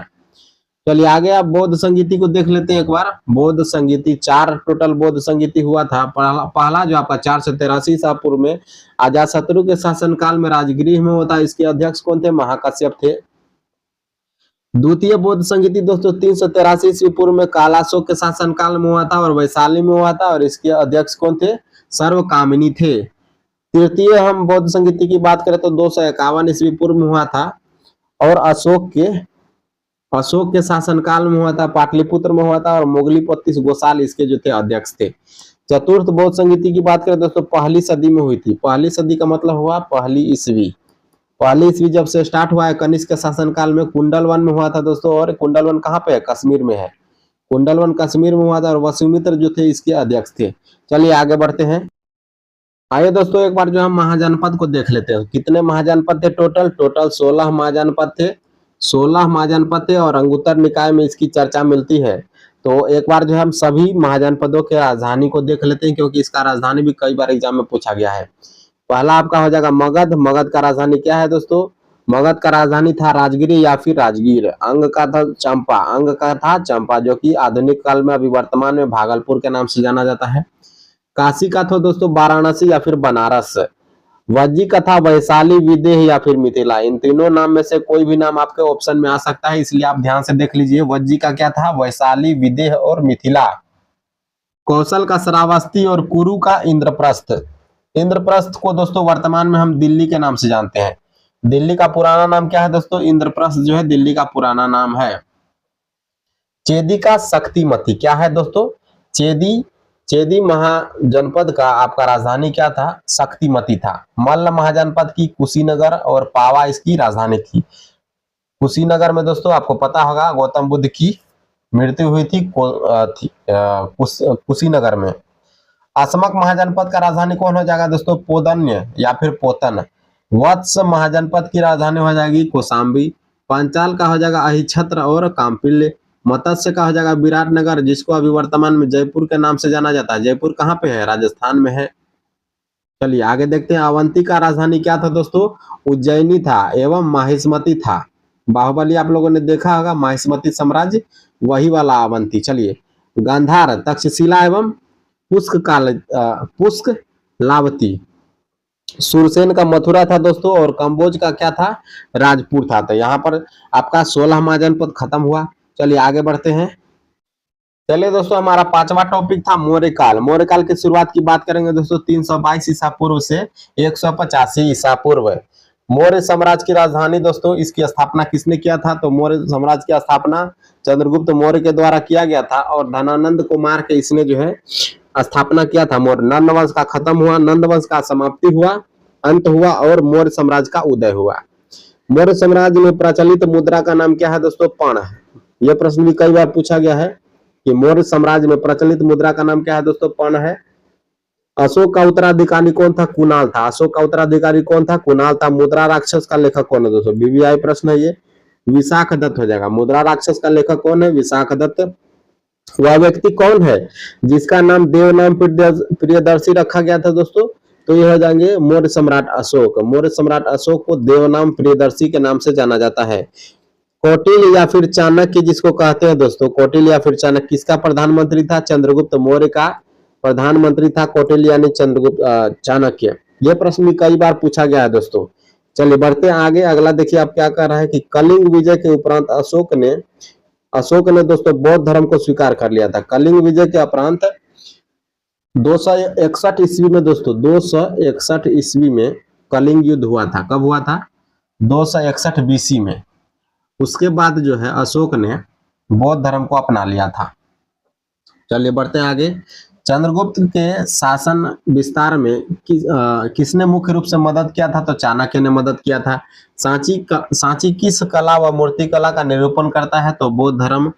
आगे देखिए, सम्राट अशोक की वह पत्नी कौन थी जिससे वह काफी प्रभावित था दोस्तों? तो उसका नाम क्या था? कारुबाकी था। क्या था? कारुबाकी था। आगे देखिए, बढ़ते हैं आगे। देखिए अशोक ने आगे क्या कह रहा है कि अशोक ने अपने सभी अभिलेखों में एकरूपता को किस प्रकृति का प्रयोग किया है दोस्तों? तो मागधी भाषा का प्रयोग किया है दोस्तों। आगे देखिए, बिंदुसार ने विद्रोहियों को कुचलने के लिए अशोक को कहां भेजा था? तो तक्षशिला भेजा था। कहां पे भेजा था? तक्षशिला भेजा था। मेगस्थनीज ने भारतीय समाज को कितने श्रेणियों में विभाजित किया है? 7 श्रेणियों में विभाजित किया। यह दोस्तों वीवीआई प्रश्न कई बार पूछा गया एग्जाम में। मेगस्थनीज ने भारतीय समाज को 7 श्रेणियों में विभाजित किया है। कौटिल्य के अर्थशास्त्र किस पहलू का प्रकाश डालता है दोस्तों? राजनीति से संबंधित पुस्तक है ये अर्थशास्त्र। और यह किसके द्वारा लिखा गया? कौटिल्य यानी कि चाणक्य के द्वारा दोस्तों यह लिखा गया पुस्तक है, चाणक्य के द्वारा। चलिए आगे बढ़ते हैं। आगे देखिए क्या कह रहा है दोस्तों कि सांची का स्तूप किसने बनवाया है? तो सांची का स्तूप अशोक ने बनवाया है। यह कई बार एमपीपीएससी में पूछा गया है। आइए एक बार देखते हैं। सांची के स्तूप का निर्माण अशोक ने करवाया था। स्थापत्य कला के दृष्टिकोण से सांची के स्तूप को सर्वश्रेष्ठ माना गया है। सांची का स्तूप कहाँ पे है दोस्तों? मध्य प्रदेश के रायसेना जिले में। किसमें है? रायसेना जिले में है। चलिए आगे बढ़ते हैं। पाटलिपुत्र को किस शासक ने सर्वप्रथम अपनी राजधानी बनाई थी? किसने बनाई थी दोस्तों? चंद्रगुप्त मौर्य ने सर्वप्रथम पाटलिपुत्र को अपनी राजधानी बनाई थी। ये दोस्तों ये यहाँ पर थोड़ा सा गलत हो गया है। पाटलिपुत्र को सबसे पहले उदयन ने राजधानी बनाई थी। किसने बनाई थी? हर्यंक वंश के उदयन ने सबसे पहले बनाई थी। अगर मौर्य वंश की बात करें तो मौर्य वंश में सबसे पहले चंद्रगुप्त मौर्य ने बनाई थी। पाटलिपुत्र में स्थित चंद्रगुप्त का महल दोस्तों किसका बना था? तो लकड़ी का बना था। किसका बना था? पटना में स्थित जो चंद्रगुप्त का महल था यह लकड़ी का बना हुआ था। बराबर का गुफा जो है, बराबर का गुफा, इसका उपयोग दोस्तों आजीवक संप्रदाय के लिए बनवाया गया था। बराबर का गुफा जो कि गया जिले में, यह किसके द्वारा बनवाया गया था दोस्तों? अशोक के द्वारा बनवाया गया था। बराबर के गुफा जो कि गया जिले में है, अशोक के द्वारा आजीवक संप्रदाय के लोगों के लिए यहाँ पर गुफा बनवाया गया था। आगे देखिए क्या कह रहा है। किस अभिलेख से यह साबित होता है कि चंद्रगुप्त का प्रभाव पश्चिम भारत तक फैला हुआ है?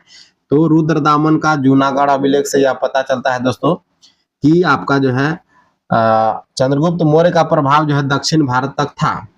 चलिए आगे बढ़ते हैं। आगे देखिए क्या कह रहा है। केवल वह स्तंभ जिसमें अशोक ने स्वयं को मगध का सम्राट बताया था वह कौन सा स्तंभ अभिलेख है दोस्तों? तो आपका हो जाएगा भाब्रू स्तंभ अभिलेख। कौन सा है? भाब्रू स्तंभ अभिलेख।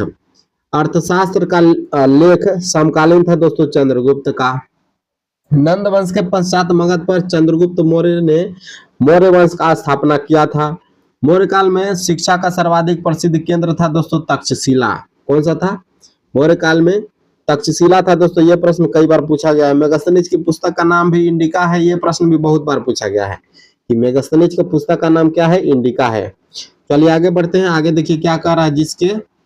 जिसके ग्रंथ में चंद्रगुप्त मौर्य का विशिष्ट रूप से वर्णन हुआ वह कौन सा है? विशाखदत्त। और विशाखदत्त की पुस्तक का नाम क्या है दोस्तों? विशाखदत्त का मुद्रा राक्षस है। क्या है? मुद्रा राक्षस।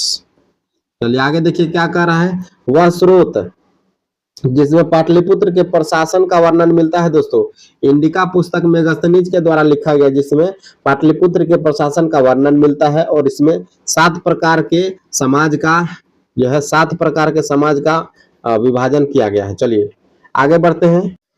चलिए आगे देखते हैं आगे क्या कह रहा है। अशोक के शिलालेखों में प्रयुक्त भाषा कौन सी है? प्राकृत भाषा है। प्रथम भारतीय साम्राज्य किसके द्वारा स्थापित किया गया है? चंद्रगुप्त मौर्य के द्वारा स्थापित किया गया है। चाणक्य अपने बचपन में किस नाम से जाने जाते थे? दोस्तों चाणक्य के बचपन का नाम क्या था? विष्णुगुप्त था। यह प्रश्न भी कई बार पूछा गया कि विष्णुगुप्त किसका उपनाम है? तो चाणक्य का उपनाम है। राज्य के सप्तांग सिद्धांत के अनुसार किस राज्य का सातवां अंग माना जाता है? दोस्तों मित्र। क्या हो जाएगा? मित्र। आगे देखते हैं कि इसके शासनकाल में डायमेकस भारत आया था दोस्तों। तो डायमेकस जो है बिंदुसार के शासनकाल में भारत आया था। आगे देखिए क्या कर रहा है, किस प्राचीन नगर के अवशेष कुम्हरार स्थल से प्राप्त हुए हैं? तो पाटलिपुत्र हो जाएगा। पाटलिपुत्र, पाटलिपुत्र जो है आपका कुम्हरार स्थल से प्राप्त हुआ है। आगे बढ़ते हैं, देखिए आगे क्या कर रहा है कि आगे देखिए क्या कर रहा है कि कुलंदी बाग प्राचीन स्थान कहाँ का है? दोस्तों तो पाटलिपुत्र का। किसने?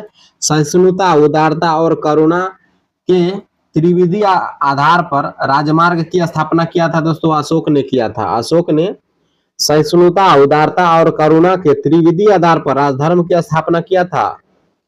अशोक ने बौद्ध होते हुए भी हिंदू धर्म को अपना आस्था नहीं छोड़ा। हिंदू धर्म से अपनी आस्था नहीं मोड़ी उन्होंने। इसका प्रमाण क्या मिलता है दोस्तों? तो देव नाम प्रिय। उसका नाम क्या था? देव नाम प्रिय अपना नाम रखा था, जिससे साबित होता है कि वह हिंदू धर्म से भी आस्था उसकी जुड़ी हुई थी। अशोक के शिलालेखों को पढ़ने वाला प्रथम अंग्रेज कौन था? जेम्स प्रिंसेप था। कौन था? जेम्स प्रिंसेप था। चलिए आगे बढ़ते हैं। आगे देखिए क्या कह रहा है, आगे कह रहा है दोस्तों, सर्वप्रथम अशोक के शिलालेखों को पढ़ने का श्रेय जो है अंग्रेजी विद्वान जेम्स प्रिंसेप को जाता है। उन्होंने 1837 ईस्वी में अशोक के लेखों ब्राह्मी लिपि में लिखी गई थी उसका जो है उसका अनुवाद किया था। चलिए बढ़ते हैं आगे। केवल वह स्तंभ है जिसमें अशोक ने स्वयं को मगध का सम्राट बताया है, तो ये आपका भब्रू अभिलेख हो जाएगा। मौर्य काल में शिक्षा का सर्वाधिक केंद्र था दोस्तों तक्षशिला। यह प्रश्न कई बार पूछा गया है। अंतिम मौर्य सम्राट कौन था दोस्तों? बृहद्रथ था। कौन था? बृहद्रथ था अंतिम मौर्य सम्राट। उत्तराखंड में अशोक का एक शिलालेख मिला है। इसका नाम क्या है दोस्तों? कालसी में मिला है। कहाँ पे मिला है? कालसी में मिला है अशोक का एक शिलालेख, जो कि उत्तराखंड में है। सांची का स्तूप किसने बनवाया है? अशोक ने बनवाया है। कई बार पूछा गया है ये। प्राचीन भारत का वह प्रसिद्ध शासक जिसने अपने जीवन के अंतिम दिनों में जैन धर्म को अपनाया था दोस्तों, कौन था? चंद्रगुप्त मौर्य था। और संलेखना विधि से कर्नाटक के श्रवण बेलगोला में अपनी जो है प्राण को त्यागा था चंद्रगुप्त मौर्य ने। चलिए आगे देखिए क्या कह रहा है कि कलिंग युद्ध की विजय तथा क्षत्रियों का वर्णन अशोक के किस शिलालेख में मिलता है दोस्तों? तो ये हो जाएगा आपका, ये आपका 8वां अभिलेख हो जाएगा। किसमें हो जाएगा? कलिंग युद्ध के विजय का चर्चा किसमें किया गया है? तो 8वां अभिलेख में किया गया है। प्रसिद्ध यूनानी राजदूत जो था मेगस्थनीज किसके दरबार में आया था दोस्तों? चंद्रगुप्त मौर्य के दरबार में मेगस्थनीज आया था। और इसके प्रसिद्ध पुस्तक का नाम क्या है? इंडिका। क्या है दोस्तों? इंडिका इसके पुस्तक का नाम है। आइए आगे बढ़ते हैं। चंद्रगुप्त मौर्य ने सेल्यूकस को कब पराजित किया था दोस्तों? 305 ईस्वी में पराजित किया था। चंद्रगुप्त मौर्य ने सेल्यूकस निकेटर को, जो कि सेनापति था सिकंदर का, उसको पराजित किया था 305 ईस्वी में। और इसकी पुत्री हेलेना से विवाह भी किया था। चलिए आगे बढ़ते हैं। भारतीय लिखने की कला नहीं जानते, यह किसकी उक्ति है दोस्तों? मेगस्थनीज ने कहा था। सेल्यूकस निकेटर का दोस्तों राजदूत था मेगस्थनीज, और इसने कहा था कि भारतीय लिखने की कला नहीं जानते, इनको लिखने में जो है बिल्कुल भी इच्छा नहीं है। चलिए बढ़ते आगे। मौर्य काल में गुप्तचरों को क्या कहा जाता था दोस्तों? तो गूढ़ पुरुष कहा जाता। क्या कहा जाता था? गूढ़ पुरुष कहा जाता था। अशोक का समकालीन तुर्मय कहाँ का राजा था दोस्तों? मिस्र का राजा था। अशोक के समकालीन था तुर्मय। यह कहाँ का राजा था? मिस्र का राजा था। किस ग्रंथ में शूद्रों के लिए आर्य शब्द का प्रयोग किया गया है? तो अर्थशास्त्र में शूद्रों के लिए आर्य शब्द का प्रयोग किया गया है। और आर्य कहाँ के रहने वाले थे? तो मध्य एशिया के रहने वाले थे। और सबसे पहले पंजाब में इन्होंने अपना आश्रय लिया था। कौटिल्य द्वारा रचित अर्थशास्त्र कितने अधिकरणों में विभाजित है दोस्तों? तो यह 15 अधिकरणों में विभाजित है। अर्थशास्त्र किसके द्वारा लिखा गया है? कौटिल्य यानी चाणक्य के द्वारा लिखा गया। और इसमें 15 अधिकरण है, 15 भाग है, 15 अध्याय हैं। अशोक ने 261 ईस्वी पूर्व में कलिंग को जीतने के बाद क्या किया दोस्तों?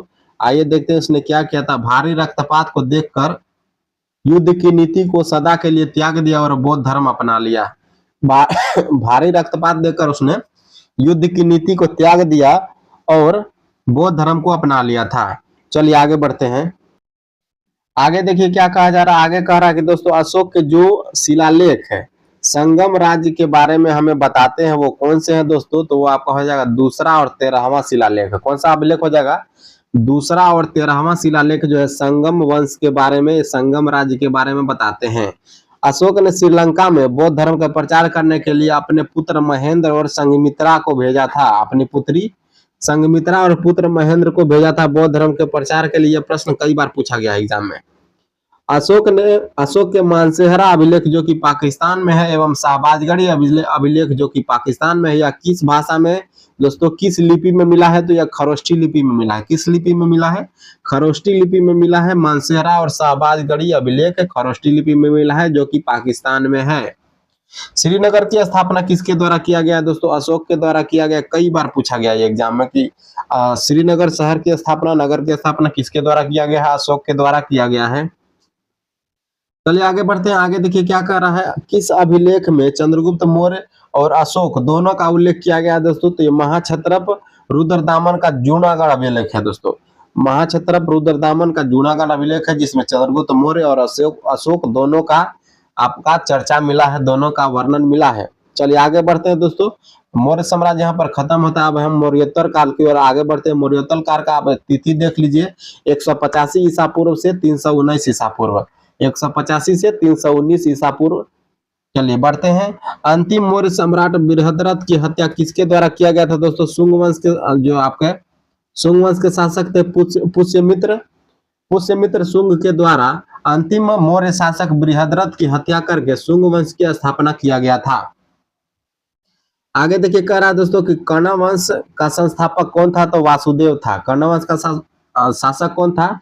वासुदेव था। और आंध्र सातवाहन वंश, जिसको सातवाहन वंश कहा जाता है, इसने शीशे की सिक्के जारी किए थे सातवाहन वंश ने। इसका संस्थापक कौन था? तो सिमुक था। कौन था? सिमुक था। प्राचीन भारत का महान वैयाकरण पतंजलि किसके समकालीन थे दोस्तों? पुष्यमित्र शुंग के समकालीन थे पतंजलि। आगे बढ़ते हैं। देखिए आगे क्या कह रहा है, सर्वप्रथम भारत में विशुद्ध संस्कृत भाषा में लिम्बा अभिलेख किस राजा द्वारा जारी किया गया था दोस्तों? लिम्बा अभिलेख किस राजा द्वारा जारी किया गया था? यह शक शासक रुद्रदामन द्वारा। शक शासक रुद्रदामन द्वारा लिम्बा अभिलेख जारी किया गया था। अगला देखिए क्या कह रहा है कि सातवाहनों ने आरंभिक दिनों में अपना शासन कहां से शुरू किया था?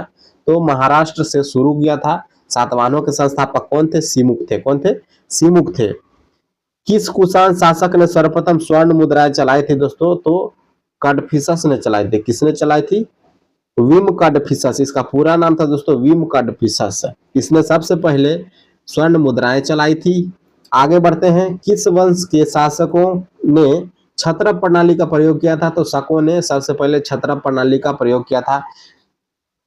कुषाण काल में सबसे अधिक विकास किस क्षेत्र में हुआ था दोस्तों? तो वास्तुकला के क्षेत्र में कुषाण काल में सर्वाधिक विकास हुआ था। भारत में प्रथम बार सैनिक शासन किसके द्वारा व्यवहार में लाया गया था? ग्रीकों के द्वारा। किसके द्वारा? ग्रीकों के द्वारा सबसे पहले सैनिक शासन लाया गया था। ईसा पूर्व दूसरी सदी में दोस्तों, दूसरी सदी के प्रारंभ में उत्तरी अफगानिस्तान में स्थापित भारत यूनानी राज्य कौन सा था दोस्तों? तो बैक्ट्रिया। क्या नाम था? बैक्ट्रिया। आगे बढ़ते हैं। सर्वप्रथम सोम के साथ किन लोगों का व्यापार था दोस्तों? तो तमिलों और चेरों का। चलिए आगे बढ़ते हैं। आगे देखिए क्या कर रहे हैं, सातवाहनों ने पहले स्थानीय अधिकारों के रूप में काम किया था तो मौर्यों के अधीन। सातवाहन वंश दोस्तों मौर्यों के अधीन काम किया, उसके बाद फिर अपना स्थापना कर लिया, अपने राज्य का स्थापना कर लिया। वह महानतम कुषाण नेता कौन था दोस्तों जिसने बौद्ध धर्म अपनाया था? तो कनिष्क। कनिष्क ने बौद्ध धर्म अपनाया और इसके शासनकाल में चौथी बौद्ध संगीति कश्मीर के कुंडल वन में हुई थी और यह पहली सदी में हुई थी। इसके जो अध्यक्ष थे वो कौन थे? उसके अध्यक्ष थे वसुमित्र। चलते आगे बढ़ते हैं। कुषाण काल के दौरान मूर्तिकला की गांधार शैली का विकास दोस्तों किसका मिश्रण है? भारत और ग्रीक शैली का मिश्रण है। भारत और यूनानी शैली का मिश्रण है। आगे देखिए क्या कर रहा है, रोम साम्राज्य के अनुसरण पर किस वंश के शासकों ने कैसर या फिर सीजर का उपाधि धारण किया दोस्तों कुषाण के शासनकाल के समय में? चलिए आगे बढ़ते हैं। आगे देखिए क्या कर रहा है कि प्राचीन भारत में किसने नियमित रूप से सोने का सिक्का चलाया था? तो कुषाण ने सोने का सिक्का नियमित रूप से चलाया था। मौर्यों के बाद दक्षिण भारत में सबसे प्रभावशाली कौन था? सातवाहन वंश था।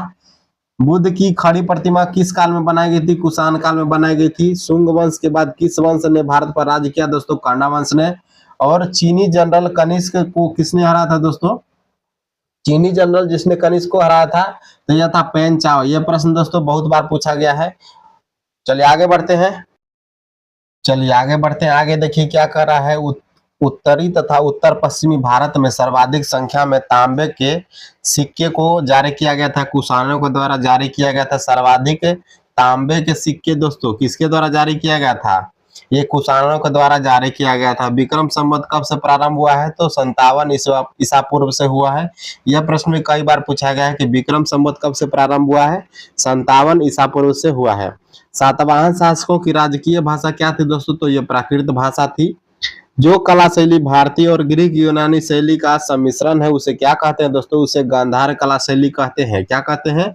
गांधार कला शैली कहते हैं। भारतीय और यूनानी कला शैली को गांधार कला शैली कहते हैं। यह प्रश्न भी कई बार पूछा गया है। कनिष्क की राजधानी क्या थी? दोस्तों पुरुषपुर थी। पुरुषपुर किसका दूसरा नाम है? दोस्तों तो पेशावर। पेशावर कहाँ पे है? वर्तमान में पाकिस्तान में है। पेशावर कहाँ में है? पेशावर पाकिस्तान में है। चलिए आगे बढ़ते हैं। चरक दोस्तों, चरक से संबंधित प्रश्न भी कई बार पूछा गया है। चरक दोस्तों चिकित्सक दो कनिष्क के शासनकाल में दोस्तों कनिष्क के दरबार में चरक जो थे चिकित्सक थे। तक्षशिला के प्रसिद्ध स्थल होने का क्या कारण है? दोस्तों गांधार कला। गांधार कला होने के कारण ही तक्षशिला जो है इतना अधिक प्रचलित हुआ था। भारत में सर्वप्रथम स्वर्ण मुद्राएं किसने चलाई थी? इंडो बैक्टीरियन ने चलाई थी। किसने चलाई थी? दोस्तों इंडो बैक्टीरियन ने चलाई थी। आगे बढ़ते हैं। किस संग्रहालय में कुषाण कालीन मूर्तियों का संग्रह अधिक मात्रा में मिला है? दोस्तों तो मथुरा संग्रहालय में मिला। कहाँ पे मिला है? मथुरा संग्रहालय में कुषाण कालीन मूर्तियों का संग्रह जो है सर्वाधिक मिला है। आगे देखिए क्या कर रहा है। किस वंश के शासकों ने ब्राह्मणों एवं बौद्ध भिक्षुओं को कर मुक्त भूमि या फिर जो आपका भूमि अनुदान देने की प्रथा चलाई थी? तो सातवाहन वंश ने चलाया था। किसने चलाया था? सातवाहन वंश ने चलाया था। चलिए आगे बढ़ते हैं। आगे देखिए क्या कर रहा है। भारतीय रंगमंच में पर्दा का शुभारंभ किसने किया था? तो यूनानियों ने किया था। किसने? पर्दा प्रथा की शुरुआत किसने किया था? यूनानियों के द्वारा सर्वप्रथम शुरू किया गया था। भारतीयों के महान रेशम मार्ग जिसको सिल्क रूट कहा जाता है, यह किसने प्रारंभ किया था? दोस्तों कनिष्क ने प्रारंभ किया था। किसने प्रारंभ किया था? कनिष्क ने। शक संवत का प्रारंभ दोस्तों 78 ईस्वी पूर्व में हुआ था। कब हुआ था? 78 ईस्वी पूर्व। विक्रम संवत का कब? हम लोग देखिए अभी कि 57 ईसा पूर्व में विक्रम संवत का और शक संवत का 78 ईस्वी पूर्व में कनिष्क के शासनकाल में हुआ है। तक्षशिला विश्वविद्यालय कहाँ में है? दोस्तों भारत में है।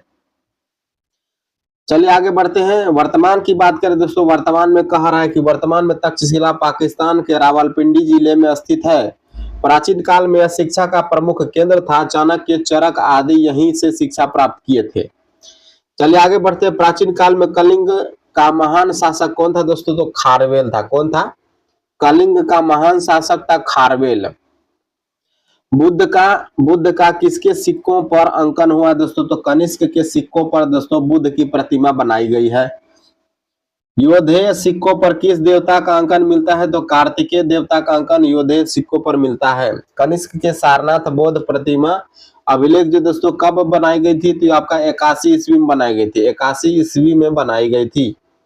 आगे बढ़ते हैं। आगे देखिए क्या कर रहा है कि अश्वघोष किसका समकालीन था? तो कनिष्क का। बाल विवाह की प्रथा कब प्रारंभ हुई थी? कुषाण काल में प्रारंभ हुई थी। जो कला शैली भारतीय और यूनानी आदि आकृति का सम्मिश्रण है उसे क्या कहते हैं? दोस्तों तो उसको गांधार शैली कहते हैं। सातवाहनों की राजधानी अवस्थित थी अमरावती में। कहाँ पे थी? सातवाहनों की राजधानी अमरावती में थी, जो कि महाराष्ट्र में फली फूली थी। अमरावती वर्तमान में कहाँ पे है? तो आपका आंध्र प्रदेश में हो जाएगा। चलिए आगे देखते हैं। आंध्र सातवाहन राजाओं की सबसे लंबी सूची किस पुराण से मिलती है? दोस्तों तो मत्स्य पुराण में मिलती है। किसमें मिलती है? मत्स्य पुराण में आंध्र सातवाहन राजाओं की सूची मिलती है। आगे देखिए क्या कह रहा है। पूर्वी रोमन शासक जस्टिनियन का सर्वाधिक महत्वपूर्ण योगदान किस क्षेत्र में था? दोस्तों तो विधि के क्षेत्र में था। कानून बनाने के क्षेत्र में जस्टिनियन का सर्वाधिक महत्वपूर्ण योगदान था। आगे देखिए यहाँ पर आप संगम काल जो आपका प्रारंभ होता है। संगम युग में उरई किस लिए विख्यात था दोस्तों? कपास के व्यापार का महत्वपूर्ण केंद्र था। ये प्रश्न भी कई बार पूछा गया है कि संगम युग में उरई कपास के व्यापार के लिए महत्वपूर्ण स्थान था। चलिए आगे बढ़ते हैं। आगे देखिए क्या कह रहा है। आगे कह रहा है दोस्तों कि तोलकाप्पियम ग्रंथ किससे संबंधित है? दोस्तों तोलकाप्पियम ग्रंथ किससे संबंधित है? तो व्याकरण और काव्य से संबंधित है। ये प्रश्न भी कई बार पूछा गया है। धार्मिक कविताओं का संकलन कुरल किस भाषा में है दोस्तों? तो कुरल जो है आपका तमिल भाषा में है। किस संगम युगीन राज्य के संरक्षण में 3 राजाओं का आयोजन है दोस्तों? तो यह पांड हो जाएगा, चेर चोल पांड्य। क्या हो जाएगा दोस्तों? चेर चोल पांड्य। आगे देखिए क्या कह रहा है कि लाल चेर के नाम से कौन सा चेर शासक प्रसिद्ध था दोस्तों? तो आपका हो जाएगा सेन गुटवन। कौन था? सेन गुटवन ने एक मंदिर का निर्माण भी करवाया था। चलिए आगे बढ़ते हैं। आगे क्या कह रहा है कि तमिल भाषा के शिलप्पाधिकारम और मणिमेखलई नामक गौरव ग्रंथ किससे संबंधित है? तो हिंदू धर्म से संबंधित है। शिलप्पाधिकारम और मणिमेखलई नामक गौरव ग्रंथ हिंदू धर्म से संबंधित है। चलिए आगे बढ़ते हैं। कौन संगम युगीन व्याकरण का रचना जो है, व्याकरण का रचना सर्वाधिक महत्वपूर्ण रचना मानी जाती है? तो यह हो जाएगा आपका तोलकाप्पियम। क्या हो जाएगा? तोलकाप्पियम हो जाएगा। मुजरिस किस राज्य का प्रमुख बंदरगाह है दोस्तों? तो चेर। क्या हो जाएगा? चेर। चेर चोल पांड आपको पता होगा संगम काल के 3 महत्वपूर्ण राजवंश थे। प्राचीनतम तमिल देवता मुरुगन किस वैदिक देवता के सदृश है? तो आपका हो जाएगा स्कंद या फिर कार्तिकेय। कार्तिकेय के समरूप है, सदृश है आपके मुरुगन। आगे देखिए क्या कर रहा है। संगम कालीन साहित्य में कौन को और मन्नन किसके लिए प्रयुक्त किया जाता था दोस्तों? तो राजा के लिए प्रयुक्त किया जाता था। आगे बढ़ते हैं। तमिल काव्य का इलियड किसको कहा जाता है? तमिल काव्य का इलियड शिलप्पाधिकारम को कहा जाता है। चेर वंश का शासक किस क्षेत्र पर था दोस्तों? केरल के क्षेत्र पर था चेर वंश का शासक। चेर वंश का प्रसिद्ध शासक कौन था? तो सेन गुटवन था। चोल वंश का प्रसिद्ध शासक कौन था? करिकाल था। कौन था दोस्तों? करिकाल था।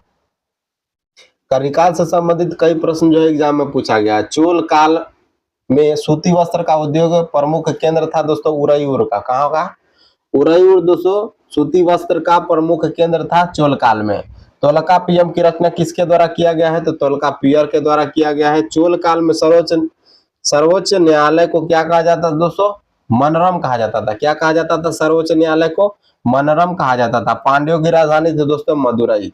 पांड्यों की राजधानी थी मदुरई। चलिए आगे बढ़ते हैं। आगे देखिए क्या कह रहा है। तमिल का गौरव ग्रंथ जीवक चिंतामणि किससे संबंधित है? तो जैन धर्म से संबंधित है। जीवक चिंतामणि जैन धर्म से संबंधित है। संगम किससे संबंधित है दोस्तों? तो विद्वानों से संबंधित है। एस्ट्रेबो के अनुसार संगम युग के किस वंश के शासक ने रोमन सम्राट आगस्टस के दरबार में 20 ईस्वी पूर्व के लगभग अपना एक दूत भेजा था? तो यह किसने भेजा था? पांड्य नरेश ने भेजा था। किसने भेजा था? पांड्य नरेश ने भेजा था। तमिल काव्य का ओडिसी किसे कहा जाता है दोस्तों? तो मणिमेखलई को कहा जाता है। किसको कहा जाता है? तमिल काव्य का ओडिसी किसको कहा जाता है? मणिमेखलई को कहा जाता है। यह कई बार पूछा गया है। पुहर जिसको कावेरी पट्टनम की राजधानी कहा जाता है दोस्तों, किसने किया था? कावेरी पट्टनम की राजधानी स्थापना किसने किया था दोस्तों? यह आपका करिकाल ने किया था। आगे देखिए क्या कहा जा रहा है। आगे कह रहा है दोस्तों कि प्राचीनतम तमिल देवता मुरुगन किस? चलिए ये प्रश्न आप देख चुके हैं। कार्तिकेय के सदृश है मुरुगन। आगे देखिए क्या कह रहा है दोस्तों। संगमों का आयोजन पहला आपका प्रथम संगम इसका स्थान हो जाएगा मदुरई और इसके अध्यक्ष कौन थे दोस्तों? अगतियार थे, अगस्त ऋषि जिसका नाम है। तो ये पूछा जा रहा है दोस्तों कि संगम काल में 3 संगम सम्मेलन का आयोजन किया गया था। प्रथम संगम जो है आपका मदुरई में किया गया था और इसके अध्यक्ष कौन थे? अगस्त ऋषि थे। द्वितीय संगम सम्मेलन का आयोजन किया गया था दोस्तों, यह आपका कपाटुपुरम में किया गया था जिसको अलवय के नाम से भी जाना जाता है। इसके भी अध्यक्ष कौन थे? अगस्त ऋषि थे। तृतीय जो आपका हुआ था संगम सम्मेलन यह फिर से मदुरई में हुआ था और इसके जो है अध्यक्ष कौन थे? नक्कियर थे। कौन थे? नक्कियर थे। यहाँ पर आपका संगम काल खत्म होता है। अब हम गुप्त काल की ओर आगे बढ़ेंगे। चलिए अब गुप्त काल की ओर आगे बढ़ते हैं। गुप्त काल की ओर आगे बढ़ते हैं तो गुप्त काल का ईस्वी एक बार सबसे पहले आप देख लीजिए 319 ईसा पूर्व से 540 ईसा पूर्व। 319 ईसा पूर्व से 540 ईसा पूर्व। गुप्त वंश का शासक कौन था दोस्तों? तो आपका श्रीगुप्त हो जाएगा। कौन हो जाएगा? श्रीगुप्त जो है गुप्त वंश का शासक था। गुप्त किसके सामंत थे दोस्तों? तो गुप्त सबसे पहले कुषाणों के सामंत थे, लेकिन कुषाण जो थे दोस्तों, इन्होंने सामंती व्यवस्था के तहत इतने जमीन दान में दे दिए कि उनका जो है खुद का साम्राज्य कम हो गया दोस्तों, छोटा हो गया। और गुप्त जो थे आपके धीरे धीरे और अमीर होते गए, इनका साम्राज्य धीरे धीरे बड़ा हो गया, भूभाग बड़ा हो गया, तो इन्होंने धीरे धीरे आपका कब्जा कर लिया और जो है गुप्त वंश की स्थापना किया। गुप्त वंश का स्थापना किसने किया? श्रीगुप्त ने किया था। चलिए आगे बढ़ते हैं। आगे देखिए क्या कहा जा रहा है। आगे कह रहा है दोस्तों कि गुप्त शासन के दौरान ऐसा व्यक्ति कौन था दोस्तों जो एक महान खगोल विज्ञानी था? ये कौन था? आर्यभट्ट था दोस्तों। कौन था? एक महान खगोल विज्ञानी था और एक गणितज्ञ भी था। ये प्रश्न कई बार पूछा गया है। किसके शासनकाल में था? गुप्त शासनकाल में था आर्यभट्ट। गुप्त शासकों की सरकारी या फिर दरबारी भाषा क्या थी दोस्तों? तो संस्कृत थी। ये प्रश्न भी कई बार पूछा गया है कि गुप्तों का राज दरबारी जो भाषा था वो कौन है? संस्कृत है। गुप्त वंश का वह राजा कौन था जिसने हुणों को भारत पे आक्रमण पर रोकने के लिए रोका था दोस्तों? तो हुणों का आक्रमण किसने रोका था? तो स्कंदगुप्त ने रोका था। यह प्रश्न भी कई बार पूछा गया है कि भारत में हुणों का आक्रमण किसने रोका था? स्कंदगुप्त ने रोका था। गुप्त राजवंश किस लिए प्रसिद्ध था? तो कला और स्थापत्य के लिए प्रसिद्ध था। कला और स्थापत्य का स्वर्णिम काल कहा जाता है गुप्त वंश को। चलिए आगे बढ़ते हैं। अजंता कलाकृतियां जो है किससे संबंधित है? गुप्त काल से संबंधित है। कवि कालिदास किसके राजकवि थे दोस्तों? चंद्रगुप्त द्वितीय विक्रमादित्य। चंद्रगुप्त द्वितीय विक्रमादित्य के राजकवि थे कालिदास। ये प्रश्न भी कई बार पूछा गया है। चलिए आगे बढ़ते हैं। आगे देखिए क्या कह रहा है। अजंता चित्रकारी की विषय वस्तु किससे संबंधित थी दोस्तों? तो बौद्ध धर्म से संबंधित थी। अजंता चित्रकारी की विषय वस्तु बौद्ध धर्म से संबंधित थी। आगे देखिए क्या कह रहा है। उत्तर गुप्त युग में जो विश्वविद्यालय प्रसिद्ध हुआ था वह विश्वविद्यालय कौन था दोस्तों? और आपका नालंदा विश्वविद्यालय था। इसकी स्थापना किसने किया था? कुमारगुप्त ने किया था। एरण अभिलेख का संबंध किससे है दोस्तों? तो भानुगुप्त से है। किससे है? भानुगुप्त से है एरण अभिलेख का संबंध है। आगे देखिए क्या कह रहा है कि फाह्यान किसके शासनकाल में भारत आया था? तो चंद्रगुप्त द्वितीय। चीनी यात्री फाह्यान दोस्तों कौन था? चीनी यात्री फाह्यान चंद्रगुप्त द्वितीय विक्रमादित्य के शासनकाल में आया था। यह प्रश्न कई बार पूछा गया है। फाह्यान की अगर पुस्तक की रचना करें दोस्तों, पुस्तक इसकी कौन थी? फोक्यूकी। क्या थी? फोक्यूकी फाह्यान की पुस्तक थी। आगे देखिए क्या कर रहा है। भारतीय संस्कृति का स्वर्ण युग जो है दोस्तों, गोल्डन एज कहा जाता है गुप्त काल को। किसको कहा जाता है? गुप्त काल को भारतीय संस्कृति का गोल्डन एज कहा जाता है। फाह्यान कहाँ का निवासी था? चीन का निवासी था। आगे देखिए क्या कह रहा है। आगे कह रहा है दोस्तों कि सेतु बंध का रचनाकार प्रवरसेन द्वितीय किस वंश का था दोस्तों? तो वाकाटक वंश का था। सेतु बंध का रचनाकार कौन है? प्रवरसेन। ये इंपोर्टेंट प्रश्न है दोस्तों, पूछा जा सकता है बिल्कुल आपके एग्जाम में। किस गुप्तकालीन शासक को कविराज कहा जाता है दोस्तों? समुद्रगुप्त को कहा जाता है। किसको कहा जाता है? कविराज की उपाधि किसको मिली है? समुद्रगुप्त को मिली है। समुद्रगुप्त को दोस्तों धारणी बंध के नाम से भी जाना जाता है। धारणी बंध कहा जाता है। इसका घोड़ा 3 समुद्र का पानी पीता था। चलिए आगे बढ़ते हैं। स्कंदगुप्त को किस स्तंभ लेख में दोस्तों सक्रोपम कहा गया? क्या कहा गया है? स्कंदगुप्त को सक्रोपम कहा गया है कहोम स्तंभ लेख में। किसमें? कहोम स्तंभ लेख में सक्रोपम कहा गया है। फाह्यान और ह्वेनसांग ने किनके राज्यों को देखा दोस्तों? तो चंद्रगुप्त विक्रमादित्य एवं हर्षवर्धन दोनों के राज्य को देखा। धनवंतरी कौन थे दोस्तों? तो धनवंतरी चंद्रगुप्त विक्रमादित्य के राजदरबार थे और ये नवरत्न में शामिल थे, जो कि एक प्रसिद्ध चिकित्सक थे। ये प्रश्न भी पूछा गया दोस्तों कि धनवंतरी दोस्तों चिकित्सक थे और यह चंद्रगुप्त विक्रमादित्य यानी चंद्रगुप्त द्वितीय के दरबार में थे। आगे देखिए क्या कह रहा है। आगे क्या कह रहा है दोस्तों? देखिए आगे कह रहा है आपका कि गुप्तकालीन शासन प्रणाली किस प्रकार की थी? तो ये राजतंत्रात्मक थी। गुप्त स्थापत्य कला का सर्वोत्कृष्ट मंदिर कौन सा है दोस्तों? तो ये हो जाएगा देवगढ़ का दशावतार मंदिर। ये प्रश्न भी कई बार पूछा गया है कि देवगढ़ का दशावतार मंदिर किस काल में बनाया गया है? तो गुप्त काल में बनाया गया है। चलिए आगे बढ़ते हैं। अजंता की गुफाओं में किन गुफाओं का निर्माण दोस्तों मिला है गुप्त काल में? तो 16, 17 और 19 से। अजंता की गुफाओं में किन गुफाओं का निर्माण गुप्त काल में हुआ है? तो 16, 17, 19 नंबर का जो गुफा है यह गुप्त काल में बना है। अमरकोश के लेखक अमर सिंह किस शासक के दरबार से जुड़े थे दोस्तों? चंद्रगुप्त द्वितीय। किसके? चंद्रगुप्त द्वितीय, ये इंपोर्टेंट प्रश्न है। अमरकोश के लेखक कौन है? अमर सिंह है। यह चंद्रगुप्त द्वितीय के दरबारी थे। चलिए आगे बढ़ते हैं। आगे देखिए क्या कह रहा है कि गुप्त संवत जो कि 319 से 320 ईस्वी को प्रारंभ हुआ था, इसका श्रेय किसको दिया जाता है दोस्तों? चंद्रगुप्त प्रथम को दिया जाता है। किसको दिया जाता है? चंद्रगुप्त प्रथम को दिया जाता है। चंद्रगुप्त प्रथम ने गुप्त संवत का प्रारंभ किस उपलक्ष्य में किया था दोस्तों? अपने राज्यारोहण के स्मारक के रूप में। अपने राज्यारोहण के स्मारक के रूप में चंद्रगुप्त प्रथम ने गुप्त संवत का प्रारंभ किया था। नगरों का क्रमिक पतन किस काल की एक महत्वपूर्ण विशेषता थी? गुप्त काल की विशेषता थी। चलिए आगे देखते हैं। आगे क्या कह रहा है? किस वंश के शासकों ने मंदिरों एवं ब्राह्मणों को सबसे अधिक ग्राम अनुदान में दिए थे? तो गुप्त वंश ने सबसे ज्यादा जो है, सबसे अधिक मंदिरों एवं ब्राह्मणों को सबसे अधिक गांव दान में दिए थे और जमीन भी दान में दिया था। दिल्ली के महरौली के कुबतुल इस्लाम मस्जिद के प्रांगण में स्थित प्रसिद्ध लौह स्तंभ किसकी स्मृति है दोस्तों? तो चंद्रगुप्त की स्मृति है। कालिदास द्वारा मालविकाग्निमित्र नाटक का जो नायक कौन है दोस्तों? तो अग्निमित्र है। और नायिका कौन है? मालविका है।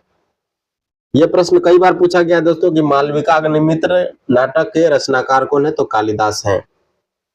समुद्रगुप्त की सैनिक उपलब्धियों का वर्णन किस अभिलेख में उपलब्धित किया गया है दोस्तों? तो प्रयाग प्रशस्ति अभिलेख में समुद्रगुप्त की सैनिक उपलब्धियों का वर्णन मिलता है। किस काल में स्त्रियों की पुरुषों से बराबरी किया जाता था दोस्तों? तो गुप्त काल में। ऐसा कहा जाता था कि रात को 2 बजे कोई महिला अगर अपने कपार पे 1 टोकरी सोना लेकर जाएगी फिर भी उसको कोई कुछ नहीं कर सकता था। ऐसा सैन्य व्यवस्था था वहां पे। चलिए आगे बढ़ते हैं।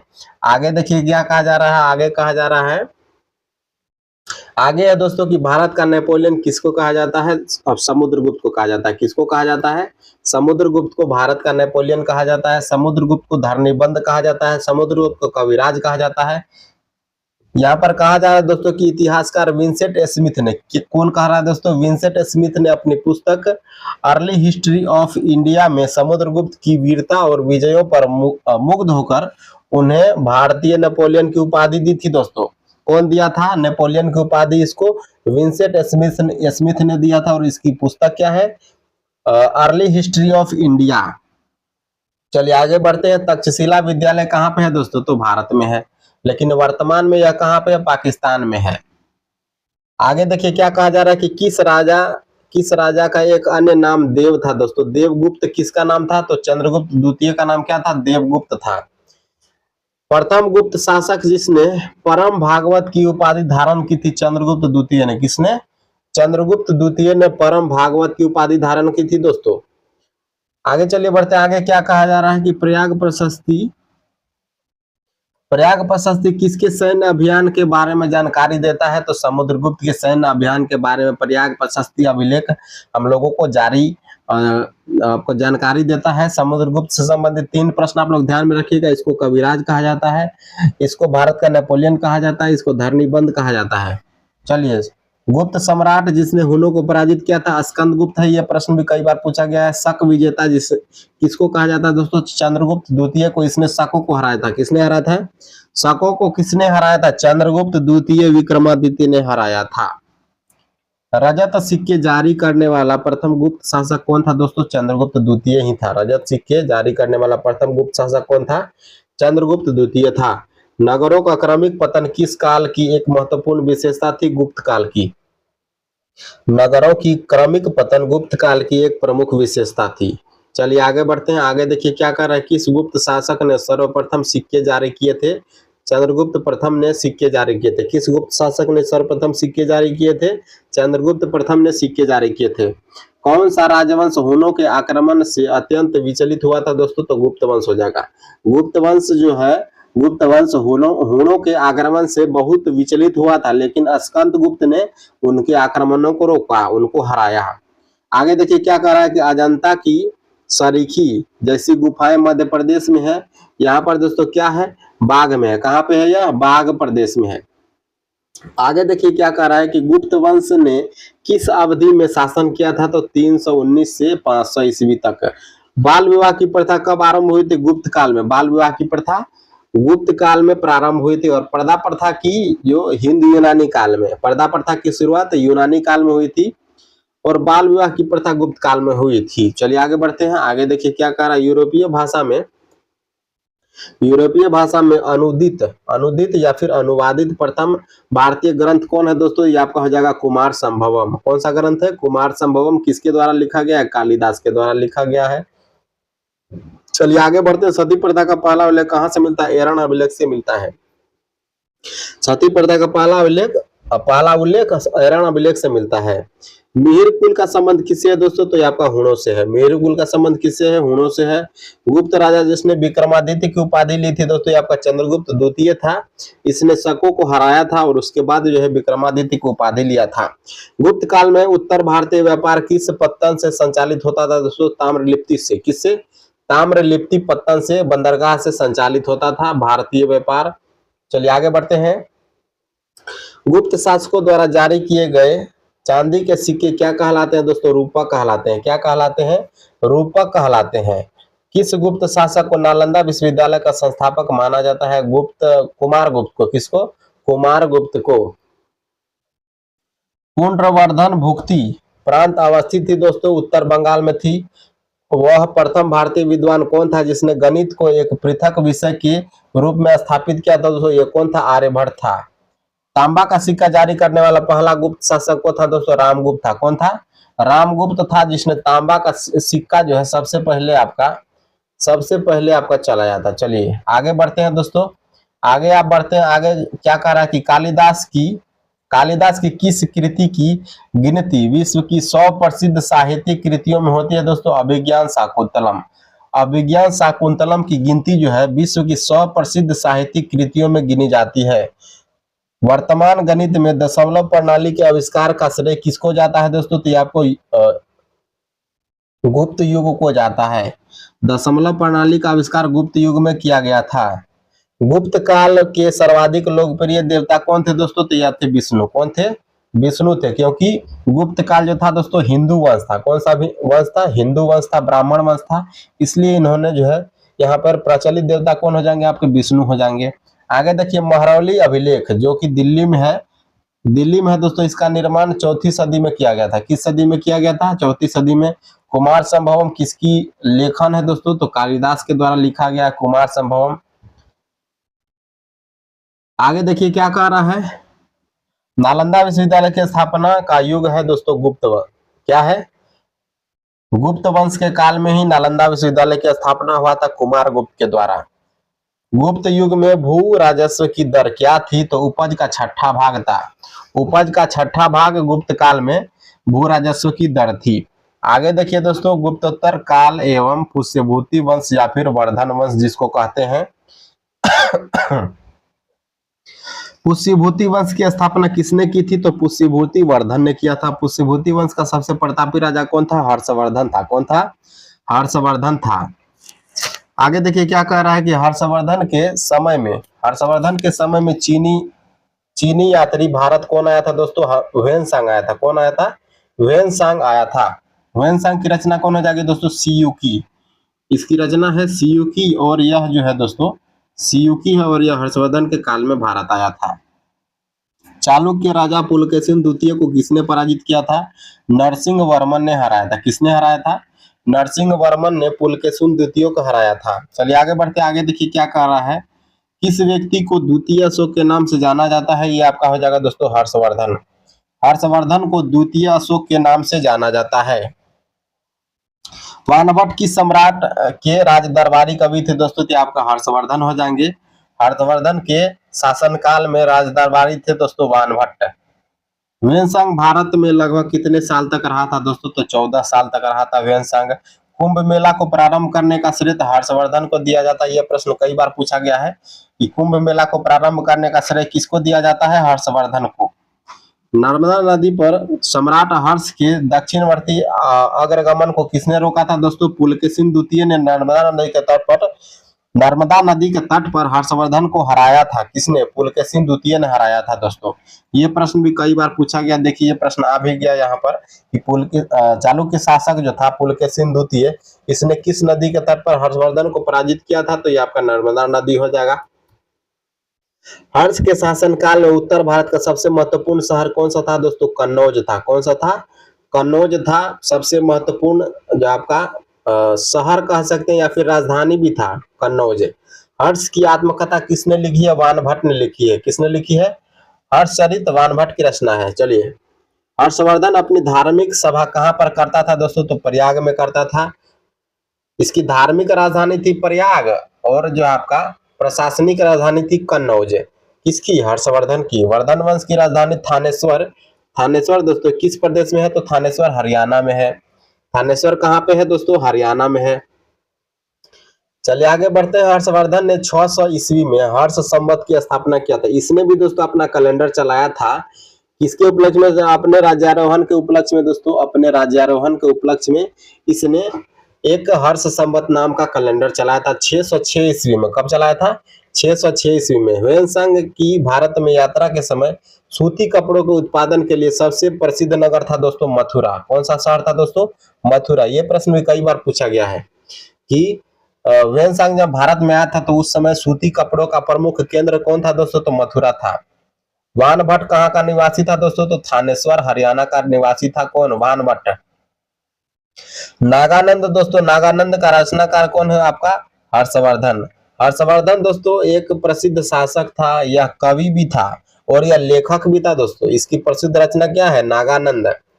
सम्राट हर्षवर्धन ने 2 महान धार्मिक सम्मेलनों का आयोजन करवाया था। एक करवाया था दोस्तों कन्नौज में और एक प्रयाग में करा था। कहाँ पर करा था?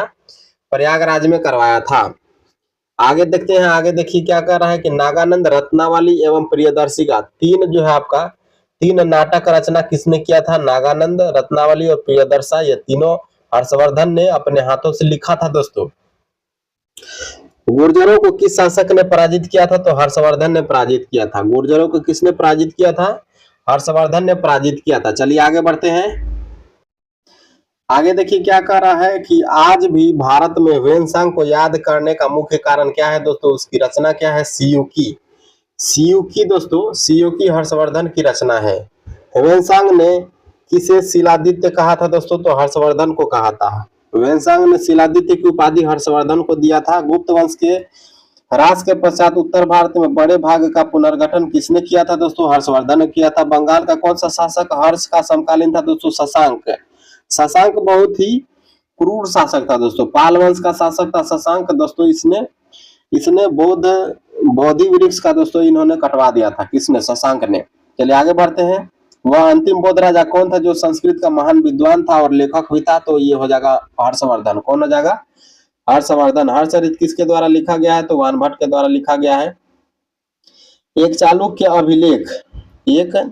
अभिलेख की तिथि अंकन में शक वंश का दोस्तों, शक वंश का 556 दिया हुआ है। तो इसका तुल्य वर्ष क्या हो जाएगा? 634 हो जाएगा। यह कैसे हुआ ये देखते हैं। शक वंश का प्रचलन कुषाण वंशीय शासक ने कनिष्क ने जो है 78 ईस्वी में किया था और शक संवत जो है 556 दिन अंकित है। तो इसमें हम जोड़ देंगे, ईस्वी में हम जोड़ देंगे तो आपका जो है शक संवत में डेट निकल के आ जाएगा 634 ईस्वी। आगे देखिए क्या कह रहा है कि हर्ष के समय की सूचनाएं किसकी पुस्तक में निहित है दोस्तों? तो कलहन। कलहन की पुस्तक है दोस्तों राजतरंगिणी। कलहन की पुस्तक क्या है? राजतरंगिणी। हर्ष के समय की सूचनाएं किसमें मिलती है? कलहन पुस्तक में मिलती है। चलिए आगे बढ़ते हैं। आगे दोस्तों क्या कह रहा है कि सम्राट हर्ष ने अपनी राजधानी थानेश्वर से कहां पर बना दिया था दोस्तों? तो थानेश्वर आपका हरियाणा से ये जो आपका कन्नौज में बना दिया था। उत्तर प्रदेश में स्थित वह स्थान जहां हर्ष ने बौद्ध सम्मेलन का आयोजन किया था दोस्तों, ये आपका हो जाएगा प्रयाग। और किसके प्रयासों से संभव हुआ था दोस्तों? ये आपका ह्वेनसांग के प्रयासों से संभव हुआ था। नर्मदा नदी पर सम्राट हर्ष ने दक्षिणवर्ती आक्रमण को रोका था। किसके आक्रमण को रोका था? पुलकेशिन द्वितीय के आक्रमण को रोका था, लेकिन वे हार गए थे। कौन हार गए थे दोस्तों? हर्षवर्धन हार गए थे। कैसे शब्द का प्रयोग किया जाता है दोस्तों? रेशम के लिए कैसे शब्द का प्रयोग किया जाता है। चीनी लेखक भारत का उल्लेख किस नाम से करते हैं? यीनस्तु के नाम से करते हैं। किस नाम से करते हैं? यीनस्तु के नाम से करते हैं। नालंदा विश्वविद्यालय के विनाश का कारण क्या था दोस्तों? मुसलमान में विवाद करें मोहम्मद गौरी का एक सेनापति था दोस्तों बख्तियार खिलजी। इसने 1198 ईस्वी में जो है नालंदा विश्वविद्यालय में आग लगा दिया था और आग लगाने के 3 मंथ के पश्चात तक दोस्तों इतनी पुस्तकें थी, वहां पर 3 मंथ तक जो है आग जलता ही था, जलता ही रहा था दोस्तों। चलिए आगे बढ़ते हैं। आगे देखिए क्या करा कि गुप्तोत्तर युग में प्रमुख वाणिज्यिक केंद्र क्या था दोस्तों, तो कन्नौज था। आदि शंकर जो बाद में शंकराचार्य बने, उनका जन्म कहाँ पे हुआ था दोस्तों, केरल में हुआ था। शंकराचार्य का जन्म केरल में हुआ था। आदि शंकराचार्य द्वारा स्थापित 4 मठ कौन थे दोस्तों, ज्योति मठ, जोशी मठ, द्वारका मठ, पुरी मठ और श्रृंगेरी मठ है। चलिए दोस्तों, इसी के साथ जो आपका प्राचीन भारत अब प्रारंभ होता है। प्राचीन भारत से रिलेटेड अब हम विविध प्रश्नों को देखने वाले हैं, स्टैटिक प्रश्नों को देखने वाले हैं, जिससे बार बार एग्जाम में पूछा जाता है। तो ये आपके बहुत ही इंपॉर्टेंट पार्ट हो जाएगा आपका विविध है। चलिए अब हम समाप्ति की ओर आ चुके हैं। एक बार हम स्टैटिक पार्ट इसका देख लेते हैं, उसके बाद हमारा जो है प्राचीन भारत का इतिहास खत्म हो जाएगा। किस विदेशी यात्री ने भारत का दौरा सबसे पहले किया था, तो मेगास्थनीज ने किया था। सोने की खोज किसने किया था, आर्यभट्ट ने किया था। किसने किया था, आर्यभट्ट ने किया था। महापाषाण संस्कृति 1500 ईसा पूर्व से 1000 ईसा पूर्व में हमें दक्षिण भारत के उस ऐतिहासिक युग से परिचय कराती है दोस्तों, जब महापाषाण काल में उपयोग लाए जाते थे। बड़े पत्थरों से घेरी गई समाधियां, जिसको कब्र कहा जाता था। किस पुस्तक का 15 भारतीय और 40 विदेशी भाषाओं में अनुवाद किया जा चुका है दोस्तों, तो आपका पंचतंत्र। पंचतंत्र किसके द्वारा लिखा गया दोस्तों, विष्णु शर्मा के द्वारा लिखा गया। किसके द्वारा लिखा गया है, विष्णु शर्मा के द्वारा लिखा गया है पंचतंत्र। चलिए आगे बढ़ते हैं। न्यूमिस्मेटिक्स किसको कहा जाता है दोस्तों, तो सिक्कों या फिर धातुओं का अध्ययन जो है यह न्यूमिस्मेटिक्स के नाम से जाना जाता है। ये जितने दोस्तों स्टैटिक के प्रश्न आप देख रहे हैं, ये सभी प्रीवियस ईयर क्वेश्चन है। हितोपदेश के लेखक कौन है दोस्तों, नारायण पंडित हितोपदेश के लेखक हैं। नाट्यशास्त्र की रचना किसने की थी, भरत मुनि ने की थी नाट्यशास्त्र की रचना। इतिहास के पिता द फादर ऑफ हिस्ट्री के नाम से किसको जाना जाता है दोस्तों, हेरोडोटस को जाना जाता है। यह दोस्तों किसको जाना जाता है, हेरोडोटस को। प्राचीन नगर तक्षशिला किसके बीच स्थित है दोस्तों, सिंधु और झेलम नदी के बीच में तक्षशिला है। किसके बीच में है, सिंधु और झेलम नदी के बीच में तक्षशिला है। आइए आगे बढ़ते हैं। आगे देखिए क्या कर रहा है दोस्तों। आगे आपका क्वेश्चन आ चुका है कि वह अंग्रेज कौन था जिसने सर्वप्रथम भगवत गीता का अंग्रेजी में अनुवाद किया था, या किसने किया था दोस्तों, चार्ल्स विल्कन्स। किसने किया था, भगवत गीता का अंग्रेजी में अनुवाद किसने किया था, चार्ल्स विल्कन्स ने किया था। पुरापाषाण काल में आदि मानव के मनोरंजन के साधन कौन थे दोस्तों, शिकार करके वे लोग मनोरंजन करते थे। क्या करते थे, शिकार करते थे, और मनोरंजन का केंद्र भी शिकार ही था। किसको चालकोलिथिक एज या फिर जो चालकोलिथिक एज के कहा जाता है दोस्तों, ताम्रपाषाण युग को चालकोलिथिक एज के नाम से जाना जाता है। स्वप्नवास दत्ता के लेखक कौन है दोस्तों, भास हैं। ये प्रश्न भी कई बार पूछा है। स्वप्नवास दत्ता के लेखक कौन है, भास है। नालंदा विश्वविद्यालय किस लिए प्रसिद्ध था, तर्कशास्त्र के लिए। किस लिए, तर्कशास्त्र के लिए प्रसिद्ध था। आगे बढ़ते हैं हम लोग। उस स्रोत का नाम बतलाएं जो प्राचीन भारत के व्यापारिक मार्गों पर मौन है। ये कौन हो जाएगा दोस्तों, मिलिंद पन्हो। कौन हो जाएगा, मिलिंद पन्हो। आगे देखिए, आधुनिक मानव के हाल का पूर्वज कौन है दोस्तों, यह हो जाएगा आपका क्रो मैग्नन मनुष्य। ईसा की प्रारंभिक सदियों में भारत तथा रोम के बीच घनिष्ठ व्यापारिक संबंधों की सूचना किस पुरातात्विक स्थल की खुदाई से प्राप्त हुई है, तो अरिकमेडु। कहां से प्राप्त हुई है, अरिकमेडु से प्राप्त हुई है। आधुनिक देवनागरी लिपि का प्राचीनतम रूप क्या हो जाएगा दोस्तों, ब्राह्मी हो जाएगा। क्या हो जाएगा, ब्राह्मी लिपि को आधुनिक देवनागरी लिपि कहा जाता है। मानव द्वारा सर्वप्रथम प्रयुक्त अनाज क्या था दोस्तों, चावल। चावल कहां से मिला है सर्वप्रथम दोस्तों, कोल्डिहवा से मिला। कहां से मिला है, कोल्डिहवा से मिला है, जो कि यूपी में है। कहां पे है, यूपी में, कोल्डिहवा से मिला है। चलिए आगे बढ़ते हैं। काव्य शैली का प्राचीनतम नमूना किसके अभिलेख में मिलता है दोस्तों, रुद्रदामन के अभिलेख में मिलता है। कौन सा बंदरगाह पोडुके नाम से दी पेरिप्लस ऑफ द एर्थरियन सी, लाल सागर का भ्रमण अज्ञात नाम के व्यक्ति के द्वारा लिखा गया है। यह कौन है दोस्तों, अरिकमेडु वंश के हो जाएंगे दोस्तों। चलिए आगे बढ़ते हैं। आगे आपका देखिए, आगे क्या कहा जा रहा है कि ताम्रस में, जिसको ताम्रपाषाण काल कहा जाता है दोस्तों, चालकोलिथिक एज कहा जाता है, में महाराष्ट्र के लोग मृतकों के घर के फर्श के नीचे किस तरह दफनाते थे, तो उत्तर से दक्षिण की ओर दफनाते थे। भीमबेटका किसके लिए प्रसिद्ध है, गुफाओं के शैल चित्र के लिए प्रसिद्ध है। और भीमबेटका कहाँ पे दोस्तों, तो ये कई बार पूछा गया है, मध्य प्रदेश में। कहाँ पे है, मध्य प्रदेश में। और गुफाओं के शैल चित्र के लिए प्रसिद्ध है। प्राचीन भारत में कौन सी लिपि दाईं ओर से बाईं ओर लिखी जाती थी, तो खरोष्टी लिपि। खरोष्टी लिपि में अभी हमने पढ़ा मानसोहरा और शाहबाजगढ़ी, जो कि पाकिस्तान में है। खरोष्टी लिपि में लिखी गई थी। मालती माधव के लेखक कौन है दोस्तों? भवभूति हैं। मालती माधव के लेखक कौन है? भवभूति हैं। मुद्रा राक्षस नामक पुस्तक के लेखक कौन है दोस्तों? विशाख दत्त हैं। यह प्रश्न भी कई बार पूछा गया है। आगे बढ़ते हैं हम लोग। किस वंश के राजाओं ने खजुराहो स्थित मंदिरों का निर्माण करवाया था? तो चंदेल वंश के राजाओं ने करवाया था खजुराहो स्थित आपका जो है मंदिर का निर्माण। यह प्रश्न भी कई बार पूछा गया है।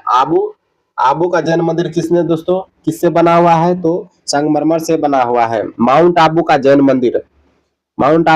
मंदिर संगमरमर से बना गया है। एलिफेंटा की गुफाएं मुख्यतः किस धर्म के मतावलंबियों के उपयोग के लिए काटकर बनाई गई है दोस्तों? तो शैव धर्म के लोगों के लिए बनाई गई। एलिफेंटा के प्रसिद्ध सेल को काटकर कौन सा बनाए गए मंदिरों का श्रेय किसको जाता है दोस्तों? राष्ट्रकूटों को जाता है। अजंता और एलोरा की गुफाएं किस नगर में स्थित है? तो ये आपका औरंगाबाद महाराष्ट्र में स्थित है। कहाँ पे है दोस्तों? औरंगाबाद महाराष्ट्र में अजंता और एलोरा की गुफाएं स्थित हैं। चलिए आगे बढ़ते हैं। आगे देखिए क्या कह रहा है। आगे कह रहा है दोस्तों, कोणार्क का सूर्य मंदिर किसने बनवाया था? यह दोस्तों कई बार पूछा गया है। नरसिंह वर्मन ने करवाया था। कोणार्क का सूर्य मंदिर कहाँ पे है दोस्तों? तो सबसे पहले ये जानिए आप, उड़ीसा में। कहाँ पे है? कोणार्क का सूर्य मंदिर उड़ीसा में है। और नरसिंह वर्मन ने इसकी स्थापना दोस्तों करवाया था, इसको बनवाया था। किस मंदिर को काला पैगोड़ा के नाम से जाना जाता है? Black pagoda. ये क्वेश्चन भी कई बार पूछा गया है। ब्लैक पैगोड़ा के नाम से कोणार्क का सूर्य मंदिर। कोणार्क कहाँ पे है दोस्तों? उड़ीसा में है। ये भी कोणार्क का सूर्य मंदिर को ब्लैक पैगोड़ा के नाम से जाना जाता है। ये भी जो है कई बार पूछा गया। चलिए दोस्तों, इसी के साथ जो हमारा प्राचीन कालीन भारत का इतिहास जो यहाँ पर समाप्त होता है। आशा करते हैं कि आप लोगों को अच्छी तरह से समझ में आया होगा और आप लोगों ने इसको जो है अच्छे से याद भी किया होगा। तो चलिए मिलते हैं अगले सेट में। अगले सेट में दोस्तों हम लोग मध्यकालीन भारत के इतिहास को देखने वाले हैं। चलिए मिलते हैं अगले वीडियो में। तब तक के लिए जय हिंद, धन्यवाद।